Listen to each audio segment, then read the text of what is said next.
All right, good evening, everybody. Kevin Crouch here with South Metro Weather. I know that you've been chomping at the bit to get this live started. This is going to be a long night, so I took some extra time to get some things prepared. I want to make sure that we bring the best possible coverage to you and that I pace myself a little bit. We have the live radar stream going as well, so that took a little bit of preparation.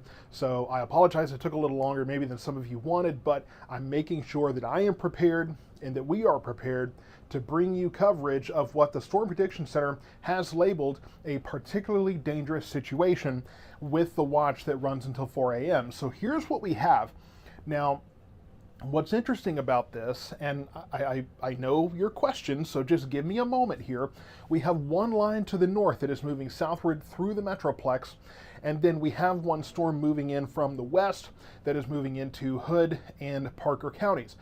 Now, I do not know if one's going to cancel out the other or what's going to happen there. I don't know at this point whether or not we can expect that to happen. So give me a little bit of patience. This is going to be, some of this at least, is going to be a little bit of a wait and see situation. But we do have the severe thunderstorm warning. WFA wants to hire me. I highly doubt that. I highly doubt that's true.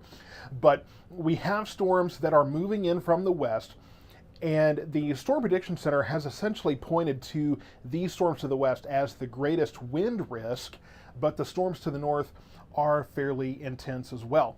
And from what I am seeing here, we are looking at the warning to the west. So over here you see where this is considerable. We've been talking about this the last day or two, where we have these different categories of severe thunderstorms. We have your baseline, which is 1 inch hail, basically quarter size hail, and 58 mile per hour winds or higher. Then you get into what is over here that's considerable, which is 70 mile per hour winds and or golf ball sized hail. So in this case, we have that threat of 70 mile per hour winds, so they have upgraded that to a considerable risk. You also have destructive, which is baseball sized hail and or 80 mile per hour winds. Now, when you get up to considerable or destructive, that is when most municipalities will activate those outdoor warning sirens. They're not specifically tornado sirens. They are outdoor warning sirens that are used for particularly dangerous storms. So this is what we're kind of working on in terms of this evening, what we're dealing with here and what we have been warning of. And we've been talking about this storm system a lot. There's been a lot of chatter. And, we're going to have to wait and watch and see what this actually does. There's one thing I forgot to do. Let me make sure that I've got got a source in my ear here. So if the app will allow, let's see here. Okay. All right, cool. So here's what we're looking at. Again, I do not know if one storm's going to cancel the other out or what's going to happen here, but you can see that this line of storms, and I've been talking to a couple of you about whether that was going to continue on to the south. I think one of the posts that I made, it looked like this was going to move southeast, but now it's moving more due east. And then of course we have this line moving southward. We are still looking at tonight primarily being a damaging wind threat. And that is what we are expecting to see here. With these storms, as we talked about with these storms to the west, these have been warned for the possibility of 80 mile per hour winds. Allison Brown, yeah, there's no wind in Ennis right now. The storms haven't gotten there yet. So, we're kind of dealing with the storms not quite being here yet. I know sometimes the live stream starts kind of right when they're just about here. These are moving fairly quickly. Ashley Ann, you said the watch is confusing you. Thought the watch was like it may happen, but warning it's definitely going to happen. So here's the difference. Here's the difference here. You notice the warning is closer to the storm. Think of it this way. The warning means it's imminent. The watch means it's coming later. So you put the warning where it's closer. You don't put the warning so far out where it's going to be hours away, right? You put a warning out if it's basically going to be there within the hour. That's usually kind of your rule of thumb there. So just kind of keep that in mind too. It's not always, a watch is not always there just because it might happen, and then as soon as your confidence rises, you issue a warning. It's more or less proximity when you have warnings and a situation where there's an obviously severe thunderstorm headed your way, right? So sometimes we oversimplify the qualifications of one or the other, but in this case, they're not going to issue a warning too far ahead. They're going to issue a warning where it may be an hour or less away. So hopefully that can kind of clarify that. Because for one, you also have a situation where if you issue it too far ahead, it could weaken and that warning is no longer necessary, right? So that's just kind of how those are handled. Sam, you're already asking about the weather for tomorrow. Yeah, rain is possible each day, and tomorrow morning I'm going to have a forecast out there. Looks like for the most part, could have some lingering showers and thunderstorms in the morning time, and then afternoon should be dry tomorrow night, though. Could be more storms. We'll have the 7-day forecast out again tomorrow morning. So for Allison, for the next hour, it's going to be the damaging wind and large hail threat. So let's just take a look really quickly at the radar here, and you can see very clearly where the strongest winds are. So just move through Mineral Wells, headed toward Weatherford. So that's where the strongest winds are right now. Now let's look at the radar. Now bear in mind that we are looking fairly high up in the storm. And so we are seeing, let me look at the other monitor here. I think the highest winds we're seeing at this time, the highest I'm finding here is close to 70 miles per hour. It's disrupted by that. Okay, 71 miles per hour is the highest I'm finding there. So 60 to 70 mile per hour winds generally in this area headed towards Weatherford right now. So that's the strongest winds we have in this complex. Now, I will tell you, we're looking at about 60 in this little area that's punching forward ahead of the storm. So that's what we're watching right now. But as we put this into motion, you can see the winds are increasing in this storm. Now, we have the winds, this storm moving southward as well. You can see the leading edge of the winds surging southward out of Tarrant County, headed towards Burleson. These are not as intense. These are going to be closer to 20 to 30 mile per hour winds. So not expecting that kind of intensity in the storms moving in from the north. The greatest wind risk is coming in from the west, as well as the greatest hail threat. So in the Mineral Wells area, now this generally is a little bit farther behind. So the Mineral Wells area, that's where we're probably looking at the greater hail risk south of Strawn. But even in that situation, it doesn't necessarily look like we have that great a hail threat. So at the moment, I'm not terribly concerned about hail. Now, let me add a caveat to that, because when we are looking at a situation where you have hail and you have very strong winds, March 8th, that morning, the hail wasn't necessarily that big in some places. Really, the biggest risk that morning was that the hail was so strongly wind-driven, because hail was moving sideways. So it was hitting your windows and your siding and things at 90 miles an hour. So you can have smaller hail that can actually be quite a risk when it's driven sideways, because it's not hitting your roof, which is built to withstand at least some hail. So that's kind of the difference in this situation. Now, I see a lot of you asking, and folks have been asking all day, I think wishful thinking, and for the most part, are these storms weakening? I do not see these storms weakening right now. Unfortunately, I think they're going to have to be south and east of us before we see any kind of weakening trend. Travis, I see your questions about a tornado threat. This is area-wide. Now, I understand that as soon as I say this, people are going to say, well, what about Cleburne? What about Hillsborough? What about Corsicana? What about this place and that place? When I say this, this is for an entire area. We are looking at a low tornado threat, but still a tornado threat that it's not zero. It is low, though. But if we do see tornadoes, it will be little spin-ups along the leading edge of the storm. So we will have to watch for those little areas of rotation. But for right now, it is a low tornado threat area-wide in all four of our areas.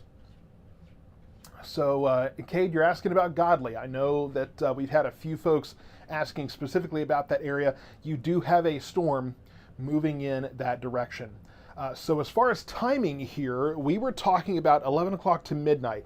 That looks to be true. It's going to be between 11 and midnight when this storm makes its way into Ellis County as well as Johnson County.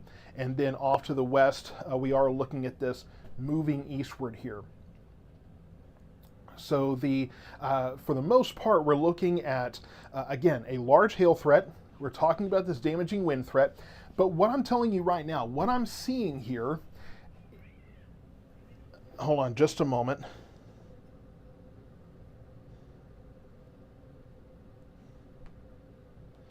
Just a moment here. Sorry, folks.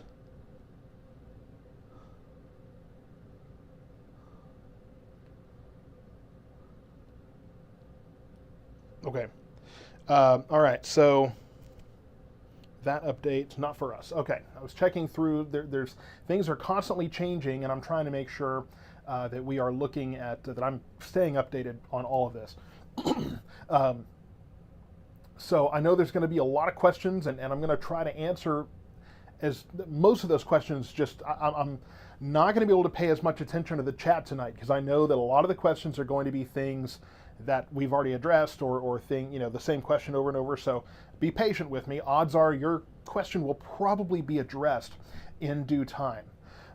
So we have the storms moving into Weatherford. This is the greatest wind risk. Something that I'm not seeing right now. I'm not seeing this complex be as organized here. So as this continues to move southward, we could very well see that continue to get more organized, and that could raise the wind risk.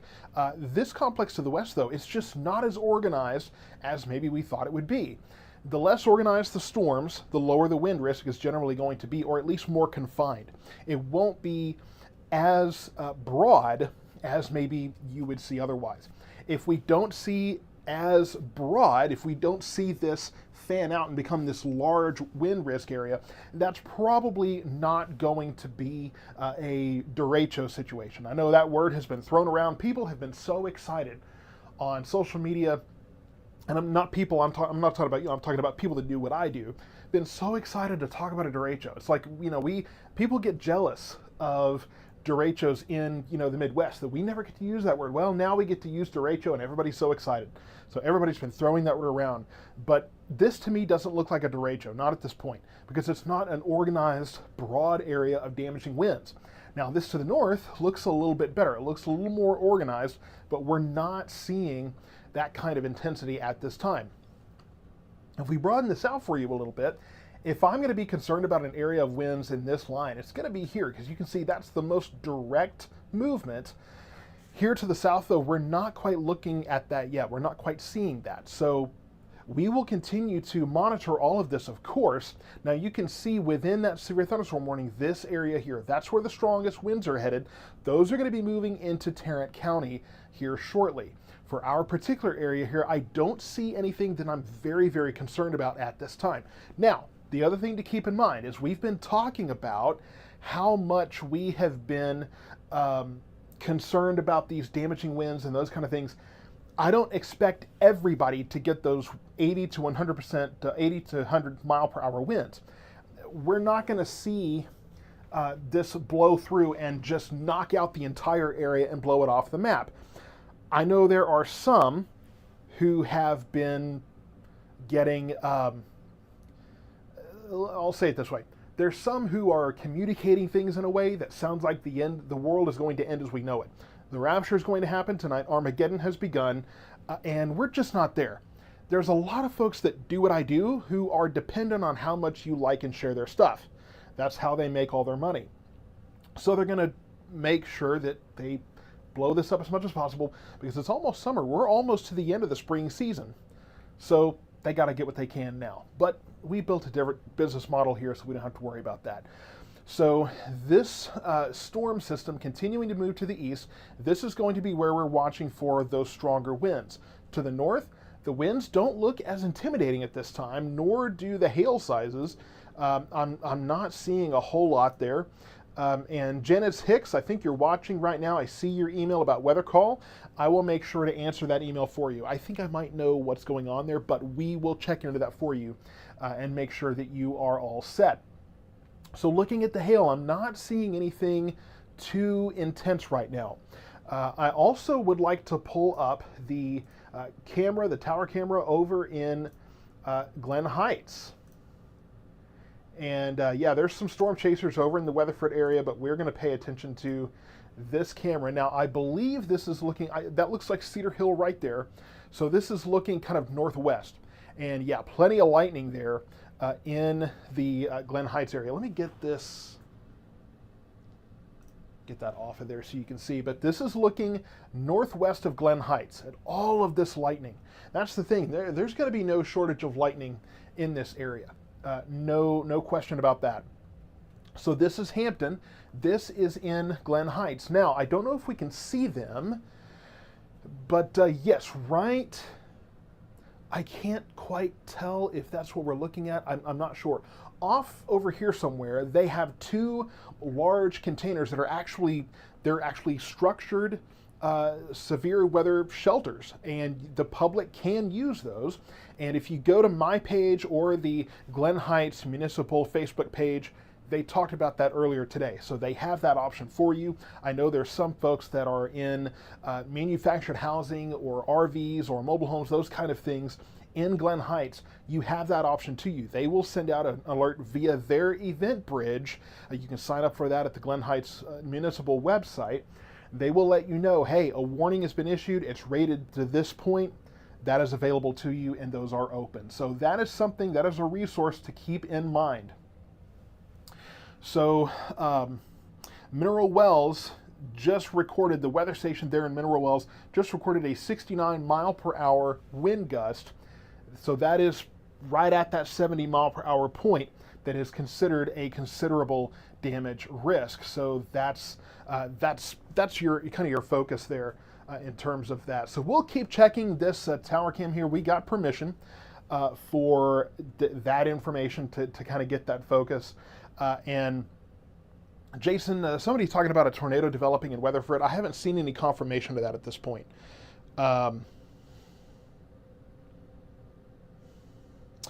Yeah, so we'll continue to watch this. Woo! Wow! Yeah, that was fantastic. So we'll continue to check on that throughout the evening and kind of go back and forth. But I know, for the most part, you want to make sure you watch the live coverage. So thank you so much, Gina, for the donation on. Let's see, what was that? That was Venmo. Thank you so much, Taylor. Thank you so much for the donation on Venmo. Greatly appreciated there. And if I don't get a chance to thank you tonight, it's going to be rough and rowdy. Please know that I always appreciate everything we get in there. Yvonne, there are no tornado warnings here. So if there's people who are trying to share tornado warnings, those are not accurate. So no tornado warnings here, just to make sure you understand, because there's somebody on Facebook trying to share apparently inaccurate information. And so this storm here, now we'll watch this one in Weatherford. This is the storm that has the strongest winds. That's where we recorded that 70 mile per hour wind gust. Well, 69.1 miles per hour, close enough to 70 miles per hour in that storm. And that's what we were seeing radar indicated. Now, just to note, what we see on radar is a little bit tough because we're looking higher up in the storm. That doesn't always mean it's on the surface, but it does corroborate with what the surface recorded just a little bit ago.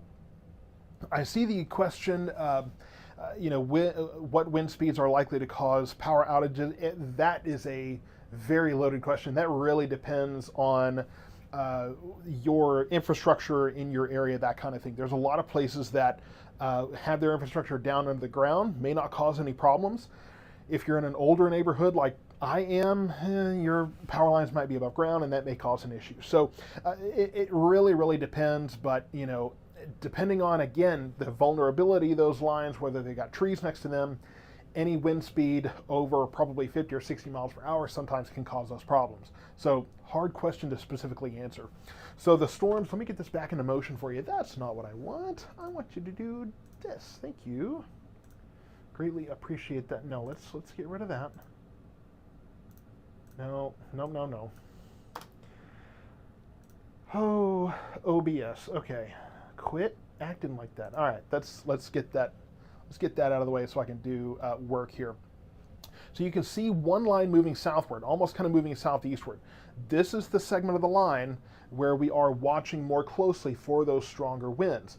Now, those winds are focused here in Weatherford. Now, we will have to watch the southern piece of that because we are definitely, Jen, thank you so much for your Venmo donation. Greatly appreciated there. So we will have to watch this. Now, this part of the storm, a couple of things I want to notice here. Now, one, we see this kind of notch that has developed, also taking kind of a right turn. I don't like that. So we're going to keep an eye on that. That particular part of the storm there. Let's take a look at the velocity here because that could be moving towards northwestern Johnson County. I don't like how that looks because you see here, this is beginning to impede. We're getting inflow. So that area, that's going to be one of these places we have to watch out for tornadoes. This is going to be one of those areas where we watch for those little spin-ups. All right, let's see. Thank you so much, Janice, for your Cash App donation. Greatly appreciated there. And also, I love all of the signups for Weather Call. That is a great service. Keep that going.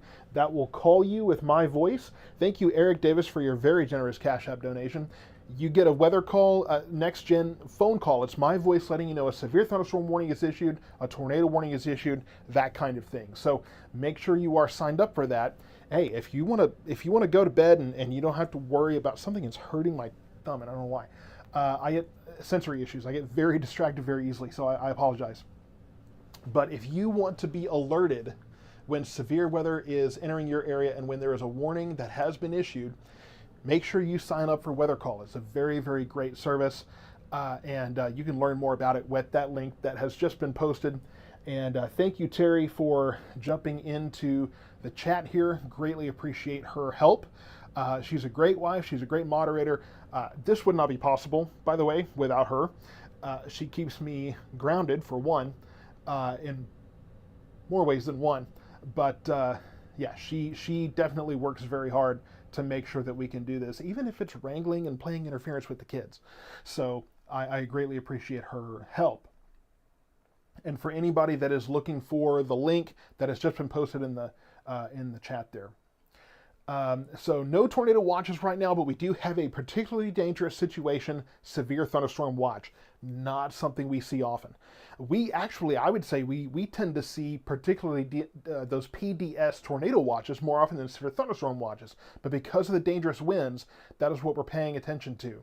So south of Weatherford, we're looking at inflow and rear flank downdraft here. So inflow and outflow, we see that circulation that is possible there. Yes, that is I see a couple of questions. Yes, $15 for the year. Here's the tornado warning. Come on. This is not do we need to have a talk? Do we need to have a conversation? Okay, a tornado, it'll be up here in a second. A tornado warning has been issued for southern Parker County, northern Hood County, northwestern, there it is, thank you. There is the tornado warning. Southwestern Tarrant County, northwestern Johnson County, northern Hood County, southern Parker County. This tornado warning running until, let's see, where is until 11:45. So it's 11, so about another, 35 minutes from now. So this is the tornado warning that we are watching, just issued here, and that is a radar indication. This is not observed at this time, but it is a radar indication of, and that's what we're looking at. That's that rotation that we've been talking about. So no tornado warning in Johnson. Ashley Kersey, no tornado warning in Ellis County. Only Johnson County right now. So this is where that tornado warning is. Again, southern Parker County here, southern Tarrant County, northwestern Johnson County, northeastern Hood County. So let me jump over to the reflectivity. This is what you're used to seeing. We have this little hook here. This is what we're watching. This is where we have that tornado warning. Now, what will be interesting to see is if that tornado warning lasts very long, if it makes it this far, because oftentimes when you have it on a wind segment here, sometimes those don't last very long. So that may help us out here, but we do see the possibility of a developing tornado in this area, south of Weatherford, north of Granbury. This is going to be heading into southwestern southwestern Tarrant County, northwestern Johnson County. So we're going to keep an eye on this. This is the storm where we've been mostly concerned with that. So let's go over to the velocity and just check a couple of things. Now, the good news is that, again, we're not really seeing a whole lot of wind in the storms moving in from the north. I know there's a couple of weird-looking segments here, but as far as the winds are concerned, we're not really seeing too much to be concerned about in the storms moving in from the north. What we're watching is to the west here, and this is going to be moving again into northern Johnson County, southern Tarrant County. So that's the area where we will be watching very closely. Now, I'll tell you that this is already not looking as concerning. That's where we kind of had that inflow-outflow situation going on.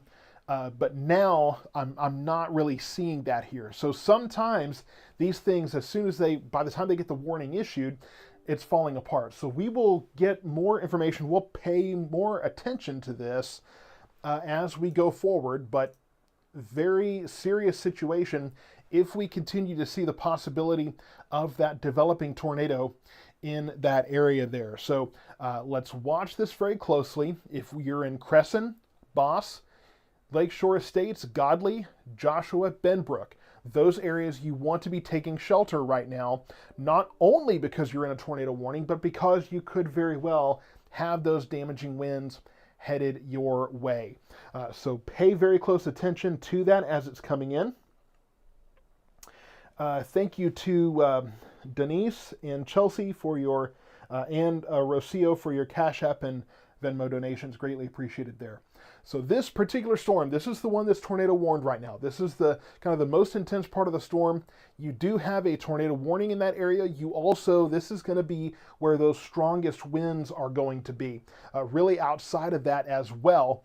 And you can see this other severe thunderstorm warning kind of within a warning. This is the one that has the escalation there for those 70-mile-per-hour winds possible. In fact, that has been escalated again. Severe thunderstorm warning, this is a destructive storm, so this is now rated for 80-mile-per-hour winds. So we have the tornado threat, but we also have the straight line wind threat with 80-mile-per-hour winds possible in this storm. The hail only rated to about an inch here, only about quarter size. But this is a storm, you see this smaller warning here, including Weatherford, that will be heading into western Tarrant County here. That is listed as a destructive storm. 80-mile-per-hour winds are possible in that storm. This is what we've been talking about. This is the messaging we've been giving you. And severe thunderstorm warning, new warning now, does include Johnson County. That is a severe thunderstorm warning. This one is rated for the 70-mile-per-hour winds. So you can see this is why we were talking about these escalated severe thunderstorm warnings. They do matter. It does make a difference here because you can have different conditions that happen in different parts of that storm. And so just to kind of recap, you have this severe thunderstorm warning. It's going to be tough to keep up with. I'm going to do my best. This severe thunderstorm warning here, the smaller box, those are for 80-mile-per-hour winds possible. The new severe thunderstorm warning, including most of Tarrant County, Johnson County, far northern Hill County, so Blum and Itasca, rated for 70-mile-per-hour winds. We also have a tornado warning that is here. This is Parker County, south of Weatherford, northern Hood County, northwestern Johnson County, southwestern Tarrant County. So this is where we see this little hook here. This is where we have been watching that rotation. We'll go back to our velocity view here. And I'm not, it doesn't look as intimidating as it did, but we're still seeing some inflow and outflow that is in that storm. So that's what we're going to be watching very, very closely. I know that there's a lot of folks, we'll zoom this back out and kind of give you a broad orientation, because I know that there's folks all over this area wondering what's headed your way. So let's kind of give another broad view here. Let's see, one more of those. So here's the two kind of areas we're paying attention to. So we have one area of storms, severe storms. These are weaker severe thunderstorms. They're still severe, but we're not seeing the major winds and the hail threat. So we just had a new severe thunderstorm warning issued for Ellis, northern Navarro County, over in Henderson County, southern Kaufman County. So this new severe thunderstorm warning rated for 65-mile-per-hour winds and 1-inch hail.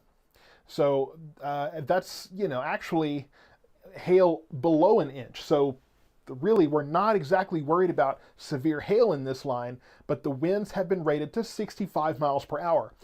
As opposed to that, we look to our west. This is the storm that has the greater wind risk.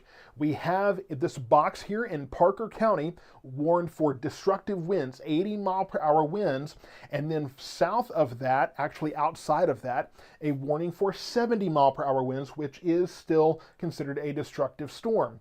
This is where we have the warning for Northern Hill County. Let's let Weather Call Next Gen tell us about it.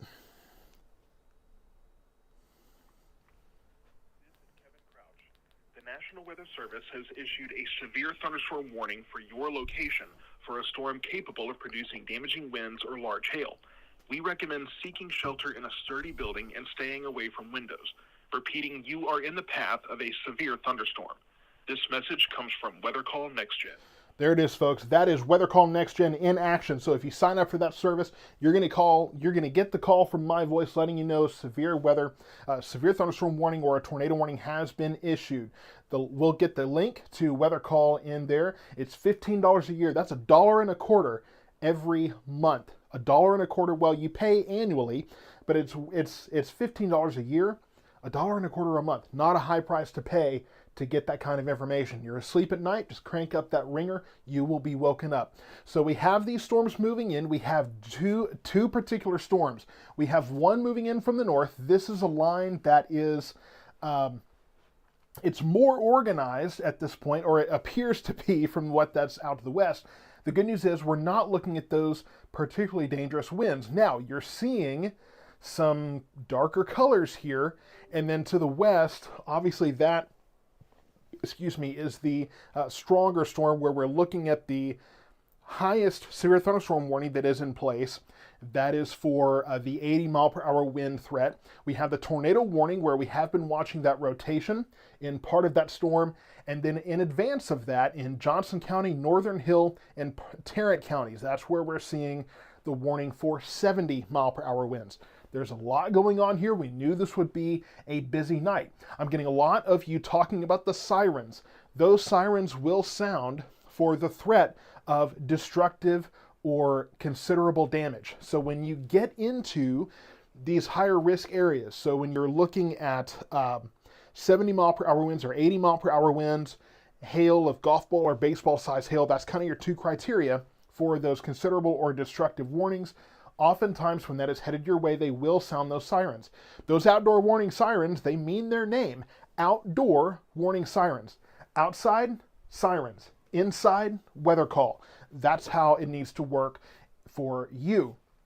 So we're going to continue to watch this storm as it is getting close to northern Johnson County, southern Tarrant County. Now at this time, that tornado warning, okay, they have canceled that tornado warning now. So we're still seeing the little hook there, but it does look at this point like, we're not really seeing that kind of organized rotation that we saw earlier. So that's the good news.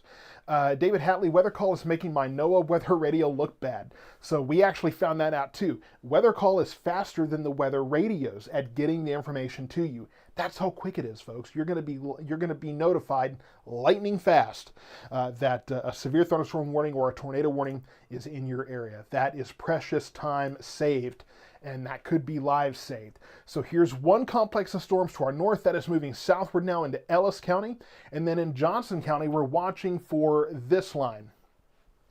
Kaylee, no tornado warning in Rio Vista, but what you're probably getting, if you're being notified of a tornado warning somewhere in Johnson County, well, that's the problem with some of these notifications. You're in Rio Vista, you'll get a warning all the way up north in northern Johnson County that doesn't apply to you. Weather call is your address, your specific location. So no tornado warnings going on in Rio Vista right now. There's just a tornado watch now, or a severe thunderstorm watch rather, that is a particularly dangerous situation. It's weird to marry those two terms, but it is a particularly dangerous situation. No tornado warnings are active right now. There was one for parts of northern Johnson and southern Tarrant counties that has since been canceled, so no tornado warnings at this time. For the weather call link, it is in the chat there. It's been posted a few times. Terry is trying to put that in there, but yeah, it's, you know, we gotta be nice to her. she's working hard in there. So we put this back into motion here, and here's the line of storms moving in from the north. This is the one that has generally the lower wind risk. Off to the west, this is the more dangerous line of storms that we have. This is where we have warnings that are ranked specifically for 70 and even 80 mile per hour winds as a general risk. And thank you so much. There's too many names to mention here, and I'm behind. But thank you so much for the Venmo and Cash App donations. Those are greatly appreciated. So these storms moving into Johnson and Tarrant counties, these are the storms that have the higher wind risk at this time. We'll take a quick look at the velocity again to kind of show you that. And right now, the strongest winds, now these, we could see winds as high as 80 miles an hour. Let's look at a closer look here. Looks like the strongest winds are right in the Aledo area here. And yeah, I'm seeing that's 80 mile per hour winds. Now, that does not necessarily mean it's happening at the surface. Let's see, what is that? Okay, we're getting a measurement right now of 94 mile per hour winds. Radar indicated here. This is not on the ground confirmed. Radar indicated here, okay? So just north of Aledo, in the Aledo area, radar is indicating 94 mile per hour winds. Now, keep in mind, as I was saying, the radar is looking at an incline. So that could be higher up in the air, and sometimes it's going to be a little bit of a lower wind risk, lower wind rate that is moving southward. So just kind of keep that in mind. When you see these radar indicated wind speeds, sometimes that degrades ever so slightly when it hits the ground. But I mean, if we're seeing 94 mile per hour winds radar indicated in Aledo, we could still be seeing at least 85 plus on the ground. I mean, it could be closer to 90 there. So just be prepared. But that's what we're looking at in the Aledo area moving into western Tarrant County. I really don't like how this is now bowing out. You can see that surging forward. So if you're in Benbrook, if you're in White Settlement, this part of western Tarrant County, if you're in Fort Worth, if you're in anywhere White Settlement, Fort Worth, Arlington, southward, I want you to take shelter now because these winds are no joke. This is exactly what we've been warning of. These winds could be up to 90 plus miles per hour in this storm. They're bowing out. It's surging forward. That is where you're going to get those very, very strong winds moving into that area. That is why we have those escalated severe thunderstorm warnings. The good news is in northern Johnson County, the winds do not at this moment look that intense. Now you just had some winds come in from the north. You're about to get more from the west.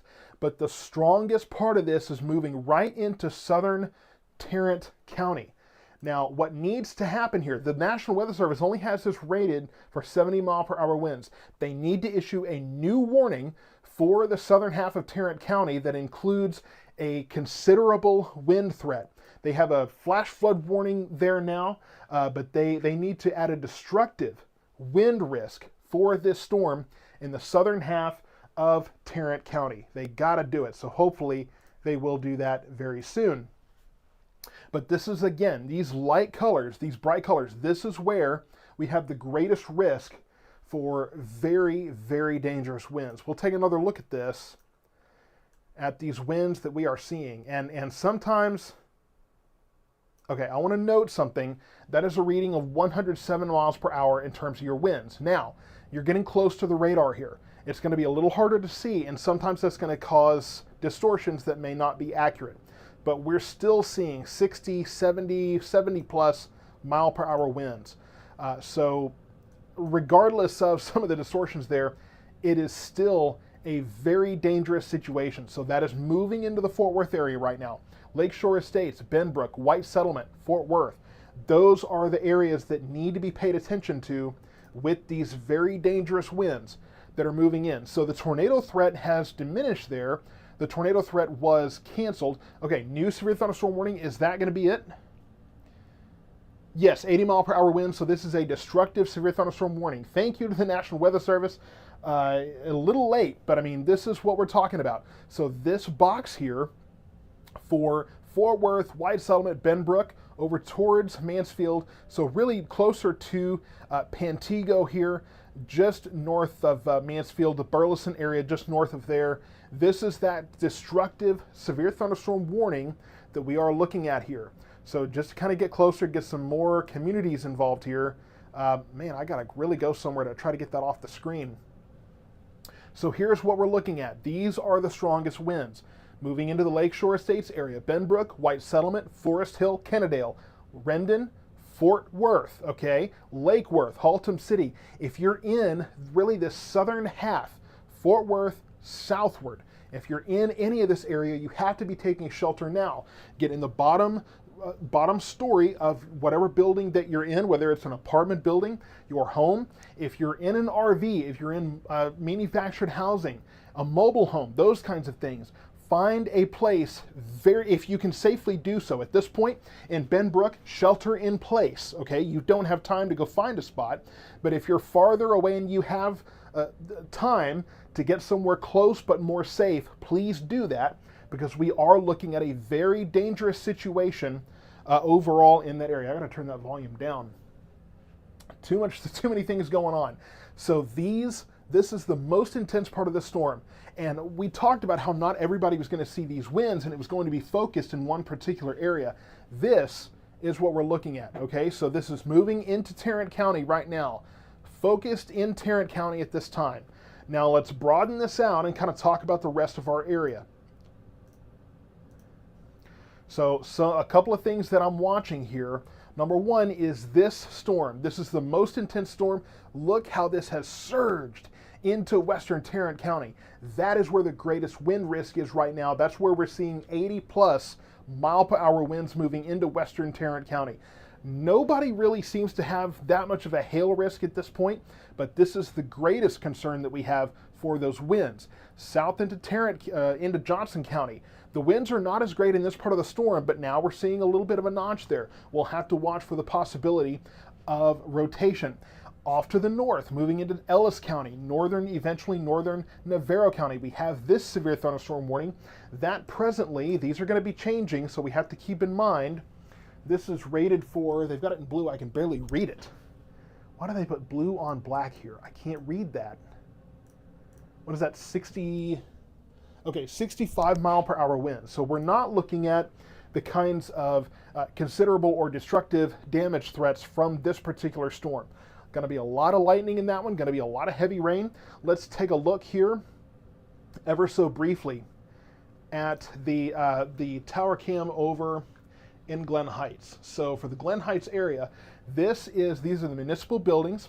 You have Hampton Road right there up in front. This is where the fire department is, the municipal buildings, the community center, right there in Glen Heights. You can see the very heavy rain. You can see it is wind driven here. You see that? You see how that's basically sideways there. Very strong winds coming in, and it's going this way. So this is looking, the way this is going, it's going to be from the north. We cannot even see the Cedar Hill towers at this point. Very heavy rain, very strong winds. So that is what we're seeing from that tower cam in Glen Heights. If you're out in this storm, please take shelter at this time.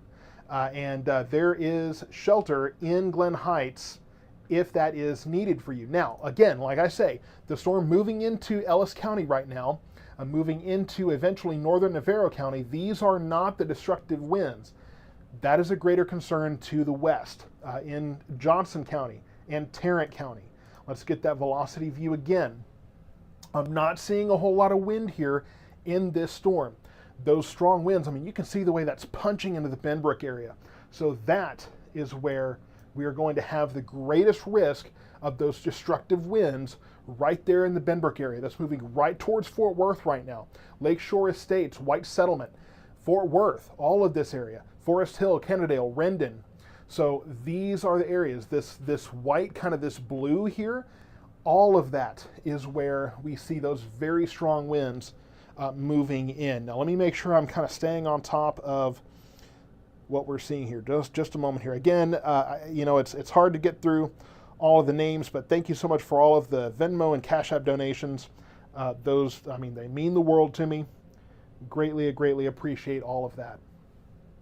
So, and thank you so much to all the people that have signed up for Weather Call. I've got like 60 of those at this point. So I greatly appreciate all of you for signing up for that. So these are where we have the strongest winds right now, moving right into the Benbrook area. If we look down in Johnson County right now, the winds are not that intense. I'm not seeing those intense winds moving into Godley or Cleburne. That's the good news here. Now, as these, we've got two areas of winds kind of coming together here, one moving southward. See if we can put that into motion again. Got winds moving southward, and obviously we have the stronger winds moving in from the east. So we will continue to watch this line as it moves through Johnson County. At this point, our area, our South Metro area, these counties, Ellis, Johnson, Hill, Navarro, I don't see any catastrophic or dangerous weather going on right now. The most damaging winds are going on in the Benbrook area. Now, check this out. You see that in the Arlington area. Let's pay attention to this here. I want you to watch this. You see that? Watch how this expands. It blossoms and expands. Could be looking at a downburst there. It doesn't look terribly intense at this time, but that looks to me like there could be a downburst going on there, so there could be a push of stronger winds. Again, doesn't look like anything like what we have in southwestern Tarrant County right now, but we had that expansion of winds there that could lead to a kind of a brief episode of very strong winds, very heavy rain that hits that area. Does not look anything like we saw on March 8th. I know that that date has been stuck in people's minds today here in Ellis County. So yeah, the winds picked up in Waxahachie. I see that, and that's what you're going to see with this storm moving southward. So again, I just want to kind of give you a broad look. This is looking across our whole area here. Let's get this oriented, because I know that we are going to be looking at a number of moving pieces here, and a lot of folks are very concerned about different things. Here's one line of storms. Let me get this back into motion for you. Here's one line of storms. This does not look terribly intense, and in fact, looks like it's slowing down here just as it enters Ellis County. What's not slowing down is these storms to the west. The strongest part of this, you can see here where these winds are surging outward. It's just making its way right across southern Tarrant County right now. That's where the strongest winds are. That's where we have that threat of 70, 80, even higher miles per hour in that area. South into Johnson County, we have the southern end of that storm. We do not see that strong a wind threat for that particular area. So we're not as concerned in that particular area right now. Let me open the curtains here so I can see outside of the studio here. And just kind of maybe try to keep tabs a little bit on what's happening here locally. So two segments of storms. This is the strongest storm. The weaker storms are moving in from the north. These right now do not show a particularly major threat at this time.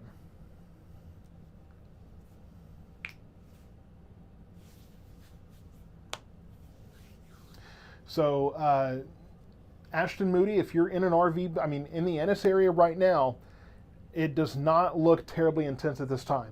Ellis County right now, I am not as concerned about the winds as I am in Tarrant County. Really, Tarrant County at this time, that's where we have the greatest wind risk at this point. We'll have to watch these storms off to the west as they continue on. And I think as we get these storms farther south, and I see the questions about, are the storms going to meet? I mean, we have the weaker storms moving southward, the stronger storms moving eastward. I don't think that the southward moving gust front is going to affect the western storm much, because it's already, past it, and we're already getting those stronger winds moving into the Fort Worth area. So I'm not really thinking that we're going to see a whole lot of that. Let me get back to the velocity view and just show you again. Now it does look like we have some stronger winds possibly moving into the Cleburne area. So near Cleburne, Joshua. So some stronger winds moving into those areas now. Looks like that's just really starting to blossom there. So we will have to watch this very closely here in Johnson County, try to figure out if we are in fact seeing this storm beginning to light up. In the Benbrook area, that's where we have those stronger winds in Tarrant County. Looks like maybe that's trying to wind down a little bit. Not doing that much at this time, but we'll continue to watch that as that moves through southern Tarrant County here. But for Johnson County, we are seeing these winds beginning to pick up, and we will watch that very closely.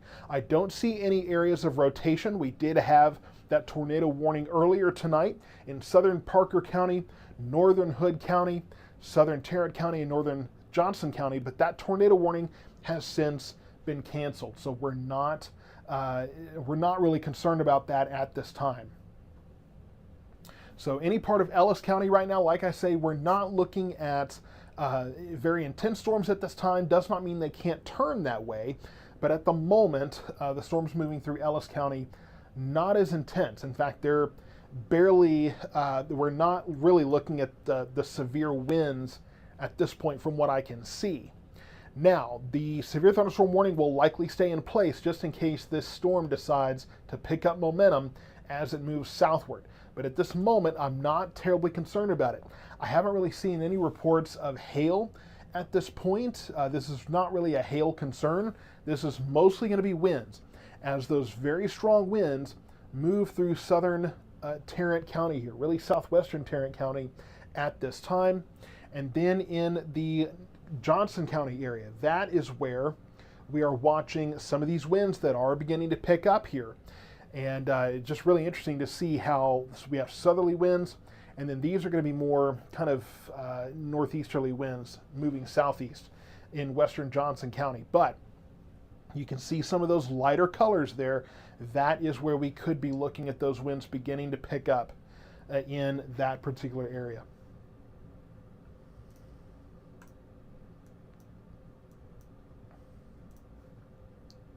Let me open up a couple of other sources here of information. Let me just let you kind of see the radar. Let me step out of the way here.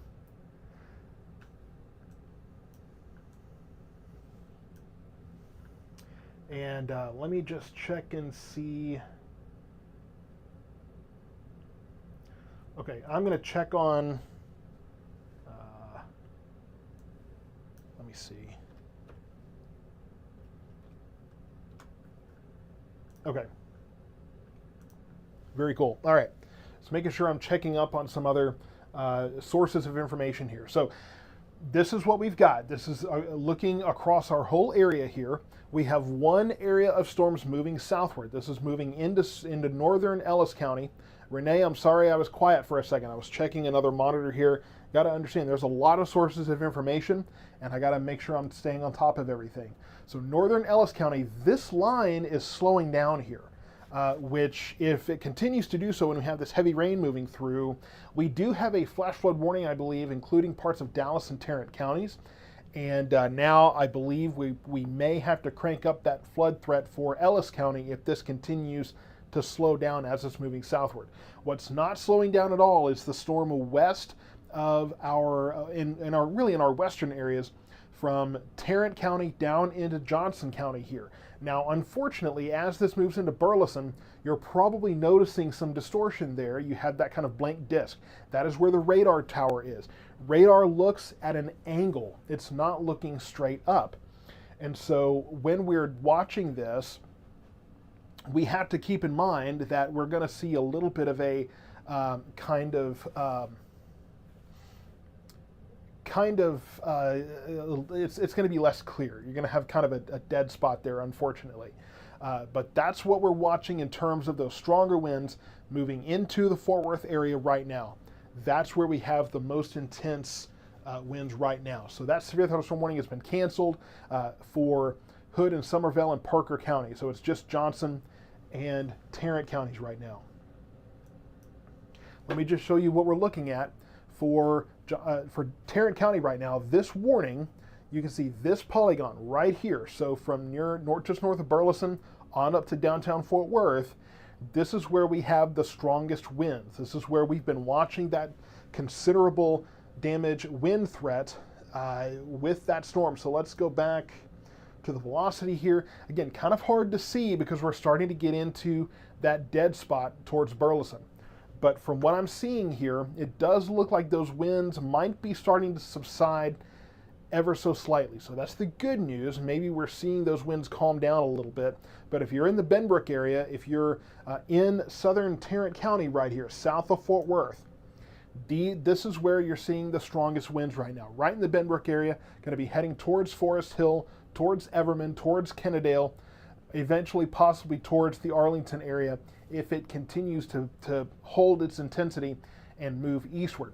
We'll talk about Dallas County when it gets a little closer because we have to kind of wait and see what happens there.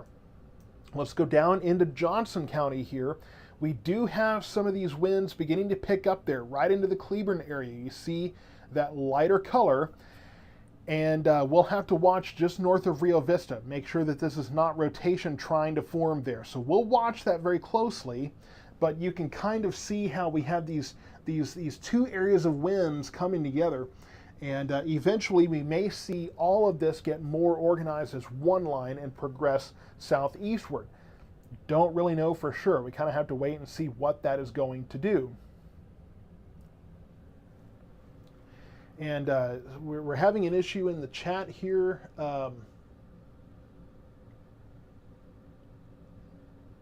I guess I'm not seeing that. There's somebody complaining of spam in the chat, but I'm not seeing it. Terry will probably have a better idea of that and can handle that. So yeah, not seeing that right now. So hopefully that will work itself out.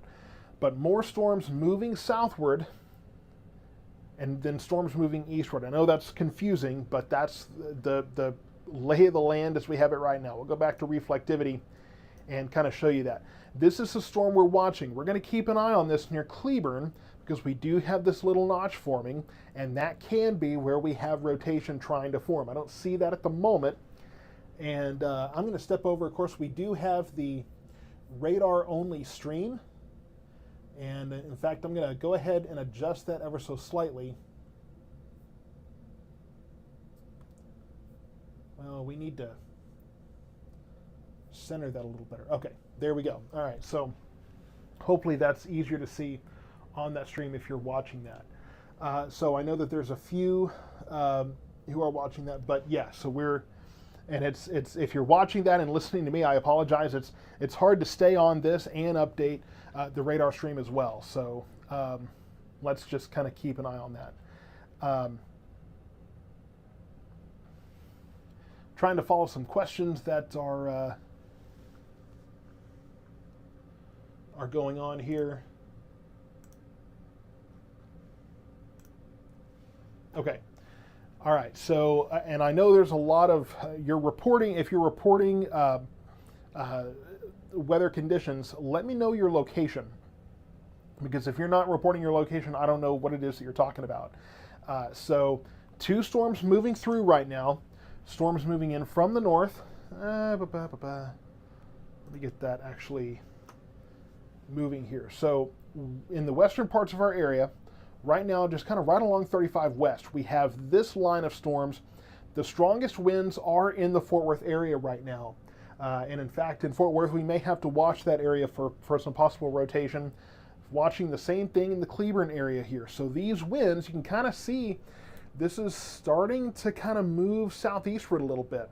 So we may see this trend pick up and a little bit more of a cohesion as this all starts to come together. So we'll watch that, but the storm's moving southward into Ellis County right now, not as intense as what we are seeing in the western portions of our area here. So these storms moving through Johnson County right now. Let's just focus on that area.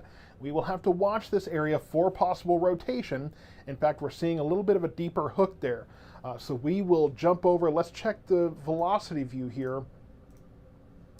And we are definitely looking at stronger winds in Cleburne. We're looking at it. We could be. Okay, I'm waiting for an update here. Give me an update on the velocity. We need that new scan.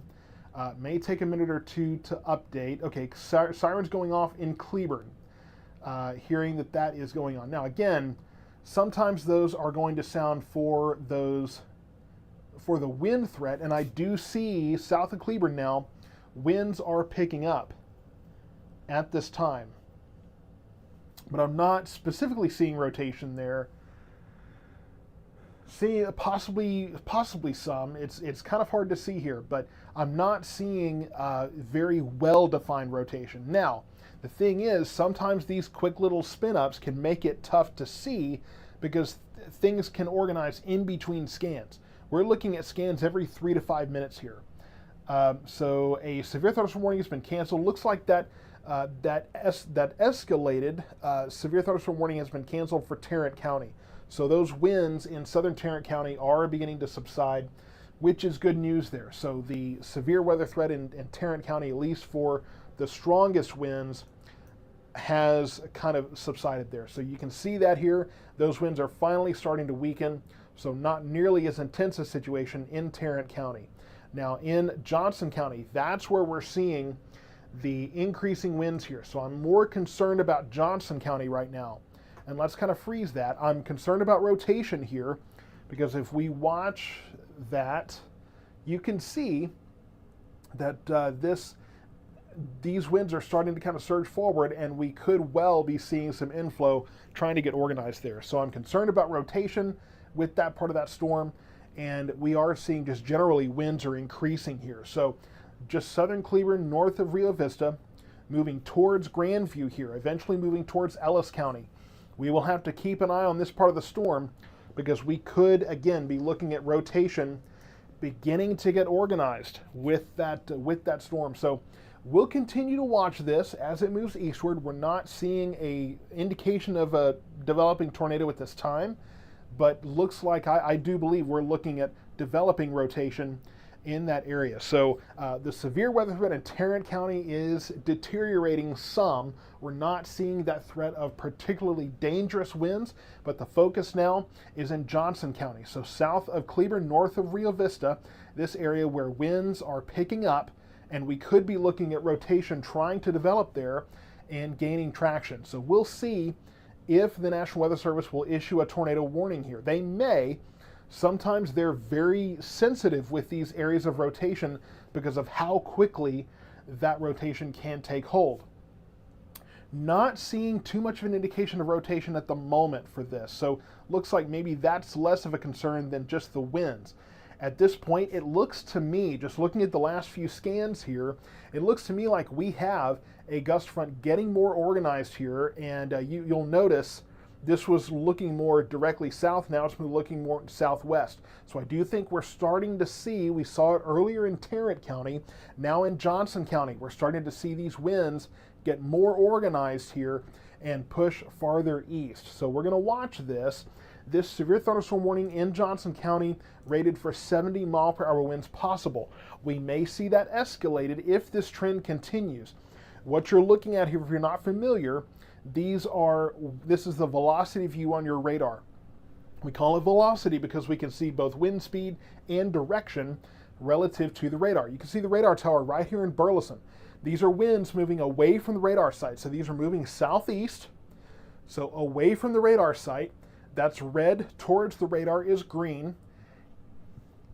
excuse me, and then what we're seeing in the brighter colors, darker colors are generally lower winds, brighter color are lighter winds. So we are seeing those lighter winds that are coming together, and we will have to keep a very close eye on this part of the storm, because you can see those lights, those colors lighting up, and that is your indication of heavier winds in that area. By contrast, not seeing any kind of destructive winds in Ellis County right now. However, western Ellis County will need to watch this part of this storm, because that could proceed on into western or southwestern Ellis County at this time. For Jennifer Owens, you're asking if Burleson can get out of shelter. I think Burleson's okay at this point. I don't see anything too major there. Unfortunately, sometimes the problem can be that the radar makes it hard to see exactly what's happening in the Burleson area, but I think right now I'm not seeing anything that has me terribly concerned in that area. Really, it's south of you in the Cleburne area, so really just east of Cleburne, near Grandview, headed towards Alvarado and Venus.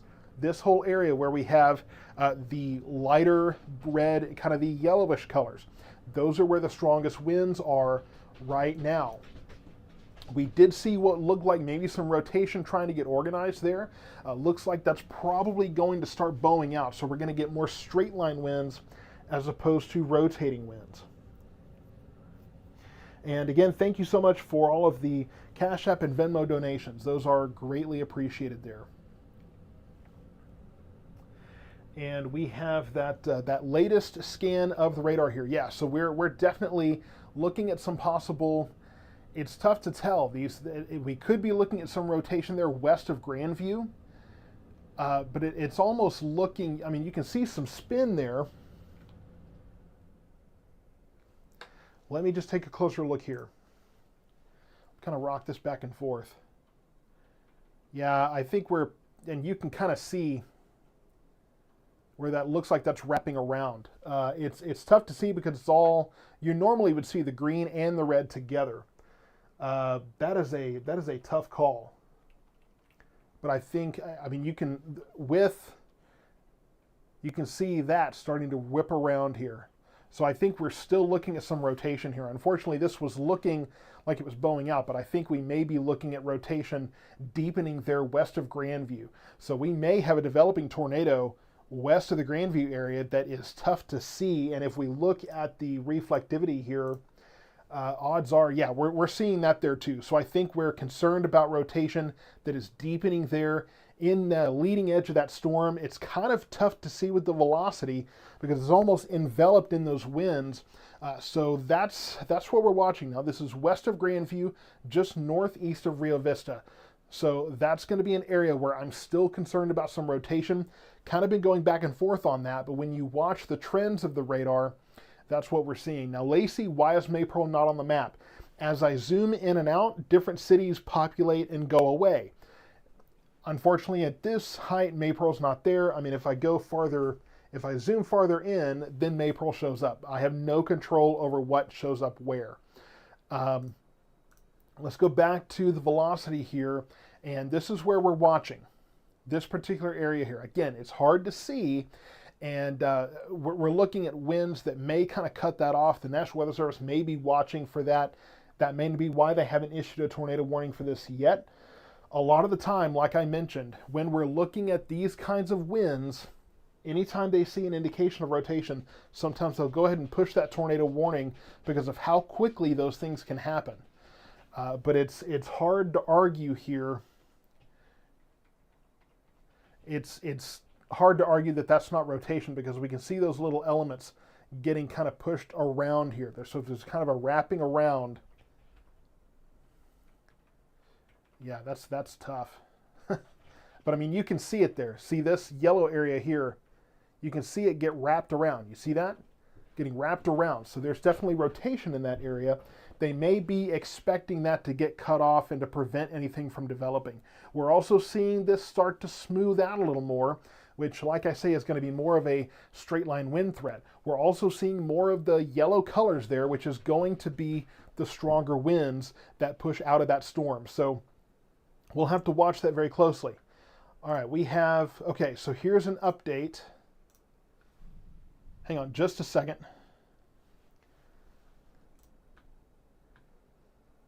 Man, this is tough to keep up with here. Okay, these warnings. No, here's another. This is Kevin Crouch. The National Weather Service has issued an extreme severe thunderstorm warning for your immediate location for a storm producing hurricane force winds and or at least golf ball sized hail. Seek immediate shelter in a sturdy building and stay away from windows. Repeating, you are in the path of an extreme severe thunderstorm. Seek shelter now. This message is from Weather Call Next Gen. Ladies and gentlemen, that is Weather Call in action. So that has told us that we have an extreme severe thunderstorm warning in place. That's where we have those escalations that we have been talking about. What we have here is 70 mile per hour winds possible with this storm. So you get that considerable tag there. So this is a new severe thunderstorm warning. And the way you can kind of tell something's different there, if you notice, here's this new polygon. It's within these other two severe thunderstorm warnings. And so when you have that inside of that, that's where they're saying this particular area has to be paid attention to because considerable damage is possible. Let's see, Ben Craig rotation by me in Burleson. And you're behind the main part of the storm in Burleson there. I'm not seeing rotation in the Burleson area. So the sirens are going to be for that new warning that was just issued with 70 plus mile per hour winds possible. They will show you, they will sound those winds or those sirens for those 70 mile per hour winds because they're supposed to be warranted for outdoor use. But that's the weather call that you just got. If you're interested in weather call, we will have that link in the chat there for you. But that's what we're watching. And this is the part of the storm that we are paying close attention to from Blum to Rio Vista, moving into Grandview towards Alvarado and Venus. This is where we have these winds that are picking up. We were watching an area that was concerning us about rotation. This is really turning into more of a straight line wind threat. We've been talking about this, folks. We have been discussing the likelihood of seeing these storms pick up pace. Now, the good news is that the storms that are moving due south in parts of Ellis and now Navarro counties are not looking too intense. We look at parts of Navarro County here, and we see that bowing down, but it's not as intense at this time. So that's bowing down. We have winds there, but they're not nearly as intense as what we have moving into eastern Johnson County at this time, and then western Ellis County. So that's what we're watching very closely. We will have to keep a very close eye on all of that here, as we have, again, this new severe thunderstorm warning that has been issued that is for 70 plus mile per hour winds. This is one of those considerable damage warnings that we've talked about. Now, the next step up from that is going to be the 80 mile per hour winds, the destructive warning. We've not seen that at this point, but if this storm continues to pick up pace, we may well see that in that area. So this storm is moving eastward, and somebody's asking about the speed of the storm. I mean, it's going to be moving fairly quickly, moving at 45 miles per hour. So if this particular area, that's where we see those yellows. That's where the winds are picking up. So like I say, from Grandview to Venus, that's where it's moving in right now. If you're downstream from this, in Itasca, in Milford, Italy, Waxahachie, Midlothian, Maypearl, these areas in western Ellis County, that's where these storms are headed next. I need you to make sure that you are in your home. If you're in a manufactured home and these storms are headed your way, if you are far enough away to have time to relocate, if you can get away from your RV, your manufactured home, those kinds of things, I would greatly encourage you to do that at this point.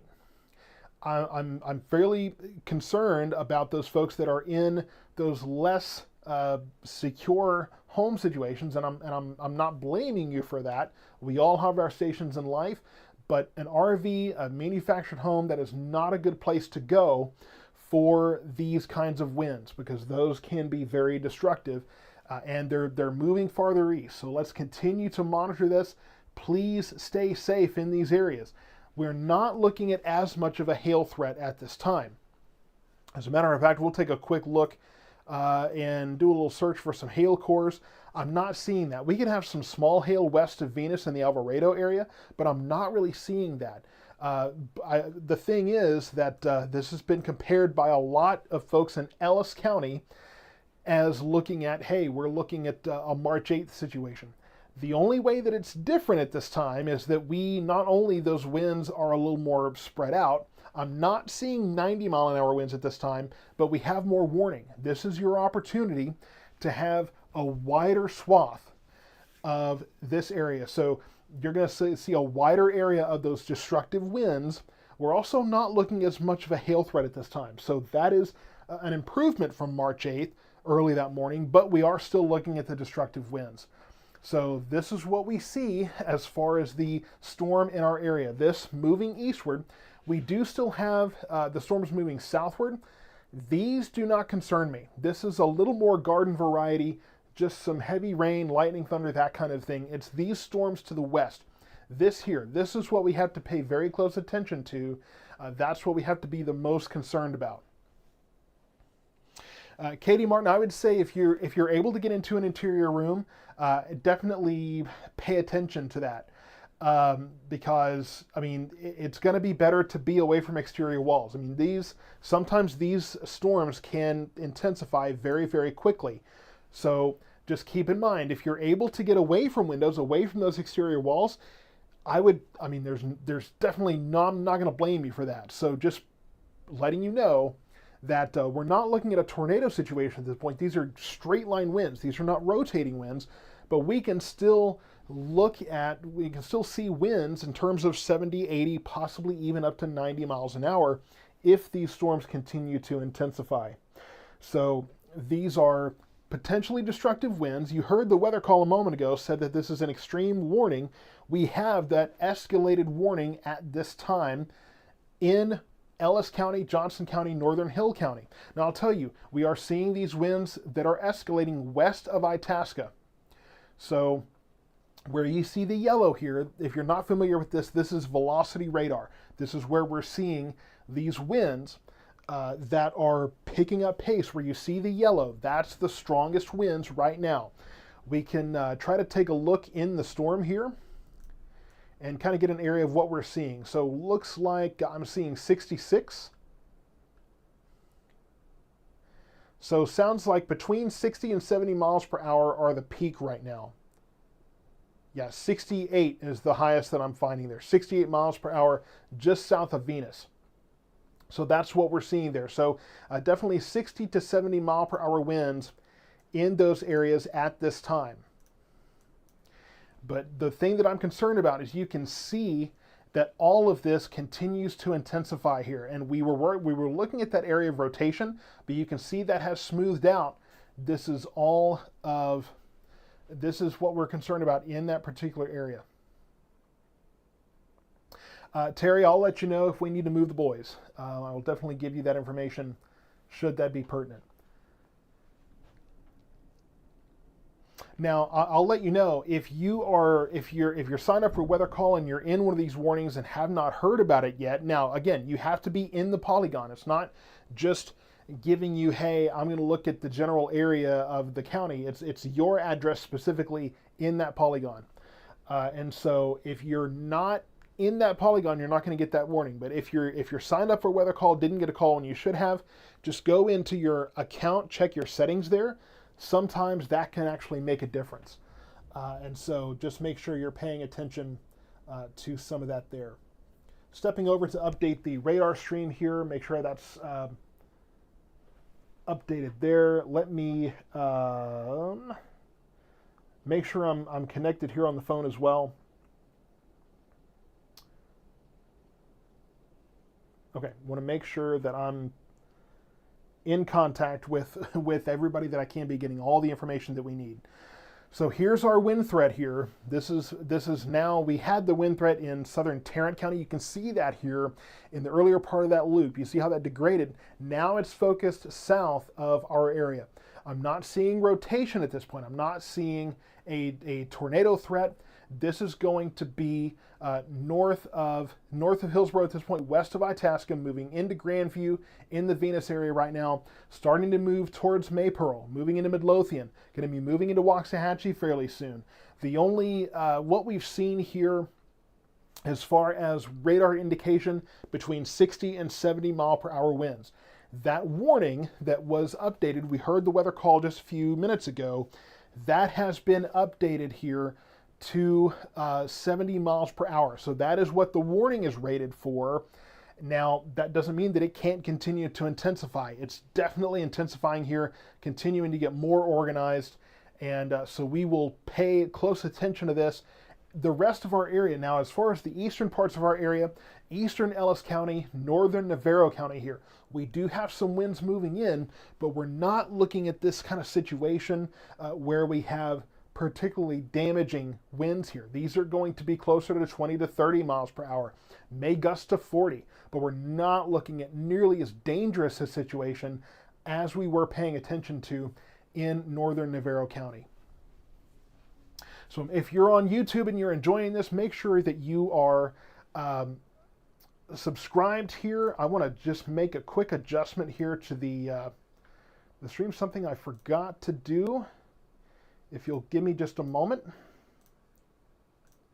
Okay, so I'm going to change the comments on YouTube over to subscribers only. That's going to cut down on some of the noise there. I know sometimes I can make it hard for people to actually get their questions in, so hopefully that adjustment will help. But this is where we have those strong winds.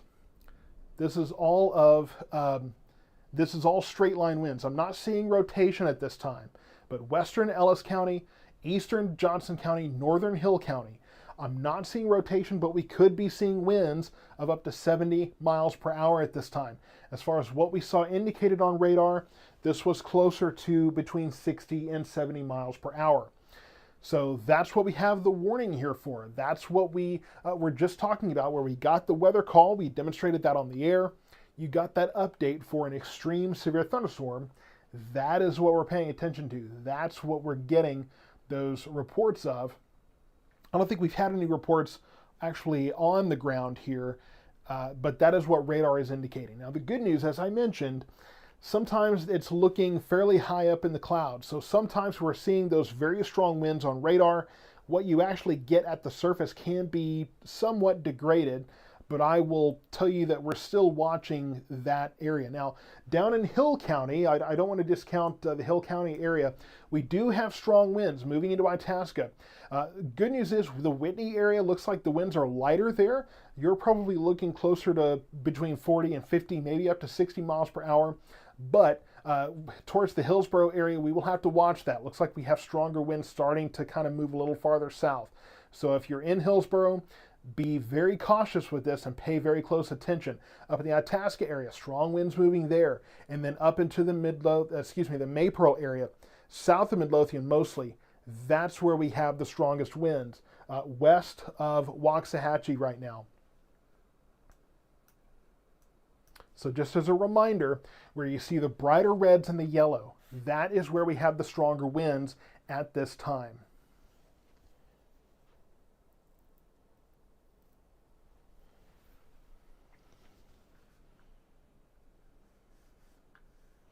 Give me 1 second here.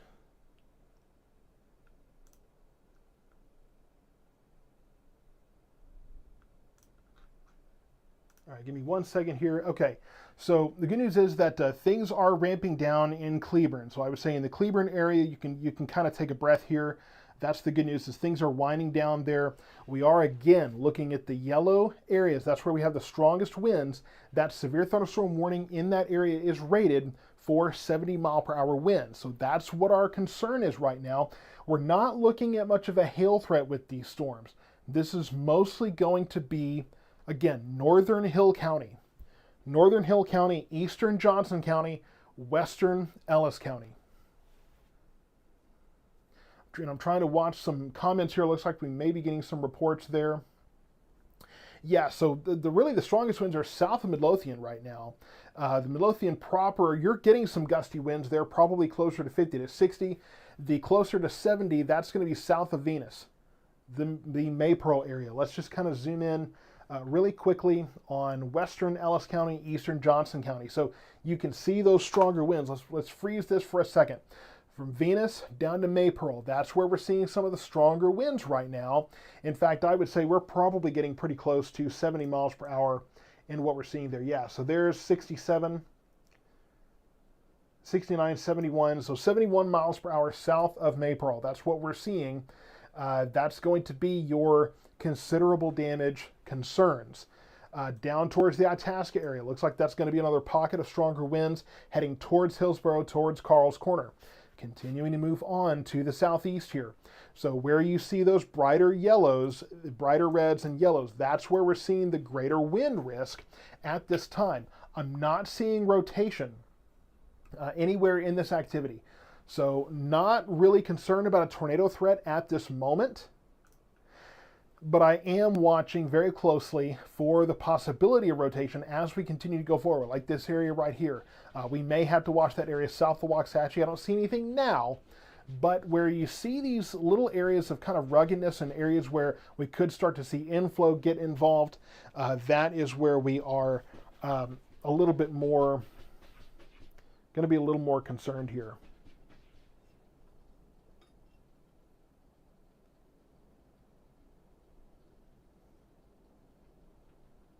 Okay, just give me a moment here, just trying to keep up with Terry as she's moderating this too.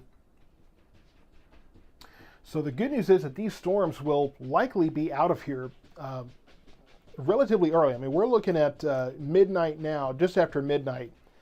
Okay, I'm sorry, folks. Hang on, let me answer this question.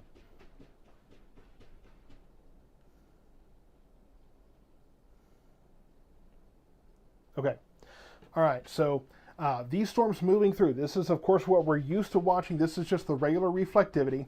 And so as this is moving eastward, we are watching, again, kind of this, you see how this is starting to bow out. That's another sign that we're probably looking at these winds picking up very quickly. So that's going to be just kind of a general concern across our area. Just 1 second here.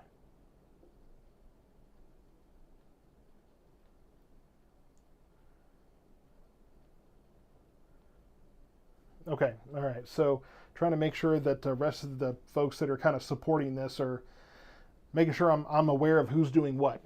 A little bit of confusion there, but we've got more of this moving eastward. And apparently there's people that are doomsdaying Ellis County a little bit. Don't worry, let me set the expectations here. Trust me, I'll do probably a much better job than anybody else here. So this is the strongest winds moving towards Waxahachie, moving towards Italy right now.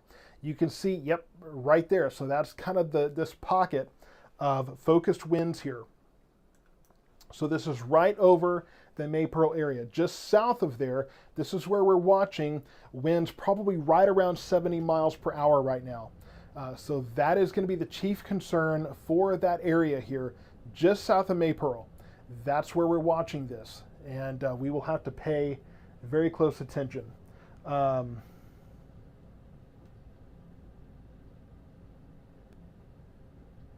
Okay, so let me just keep that thread up.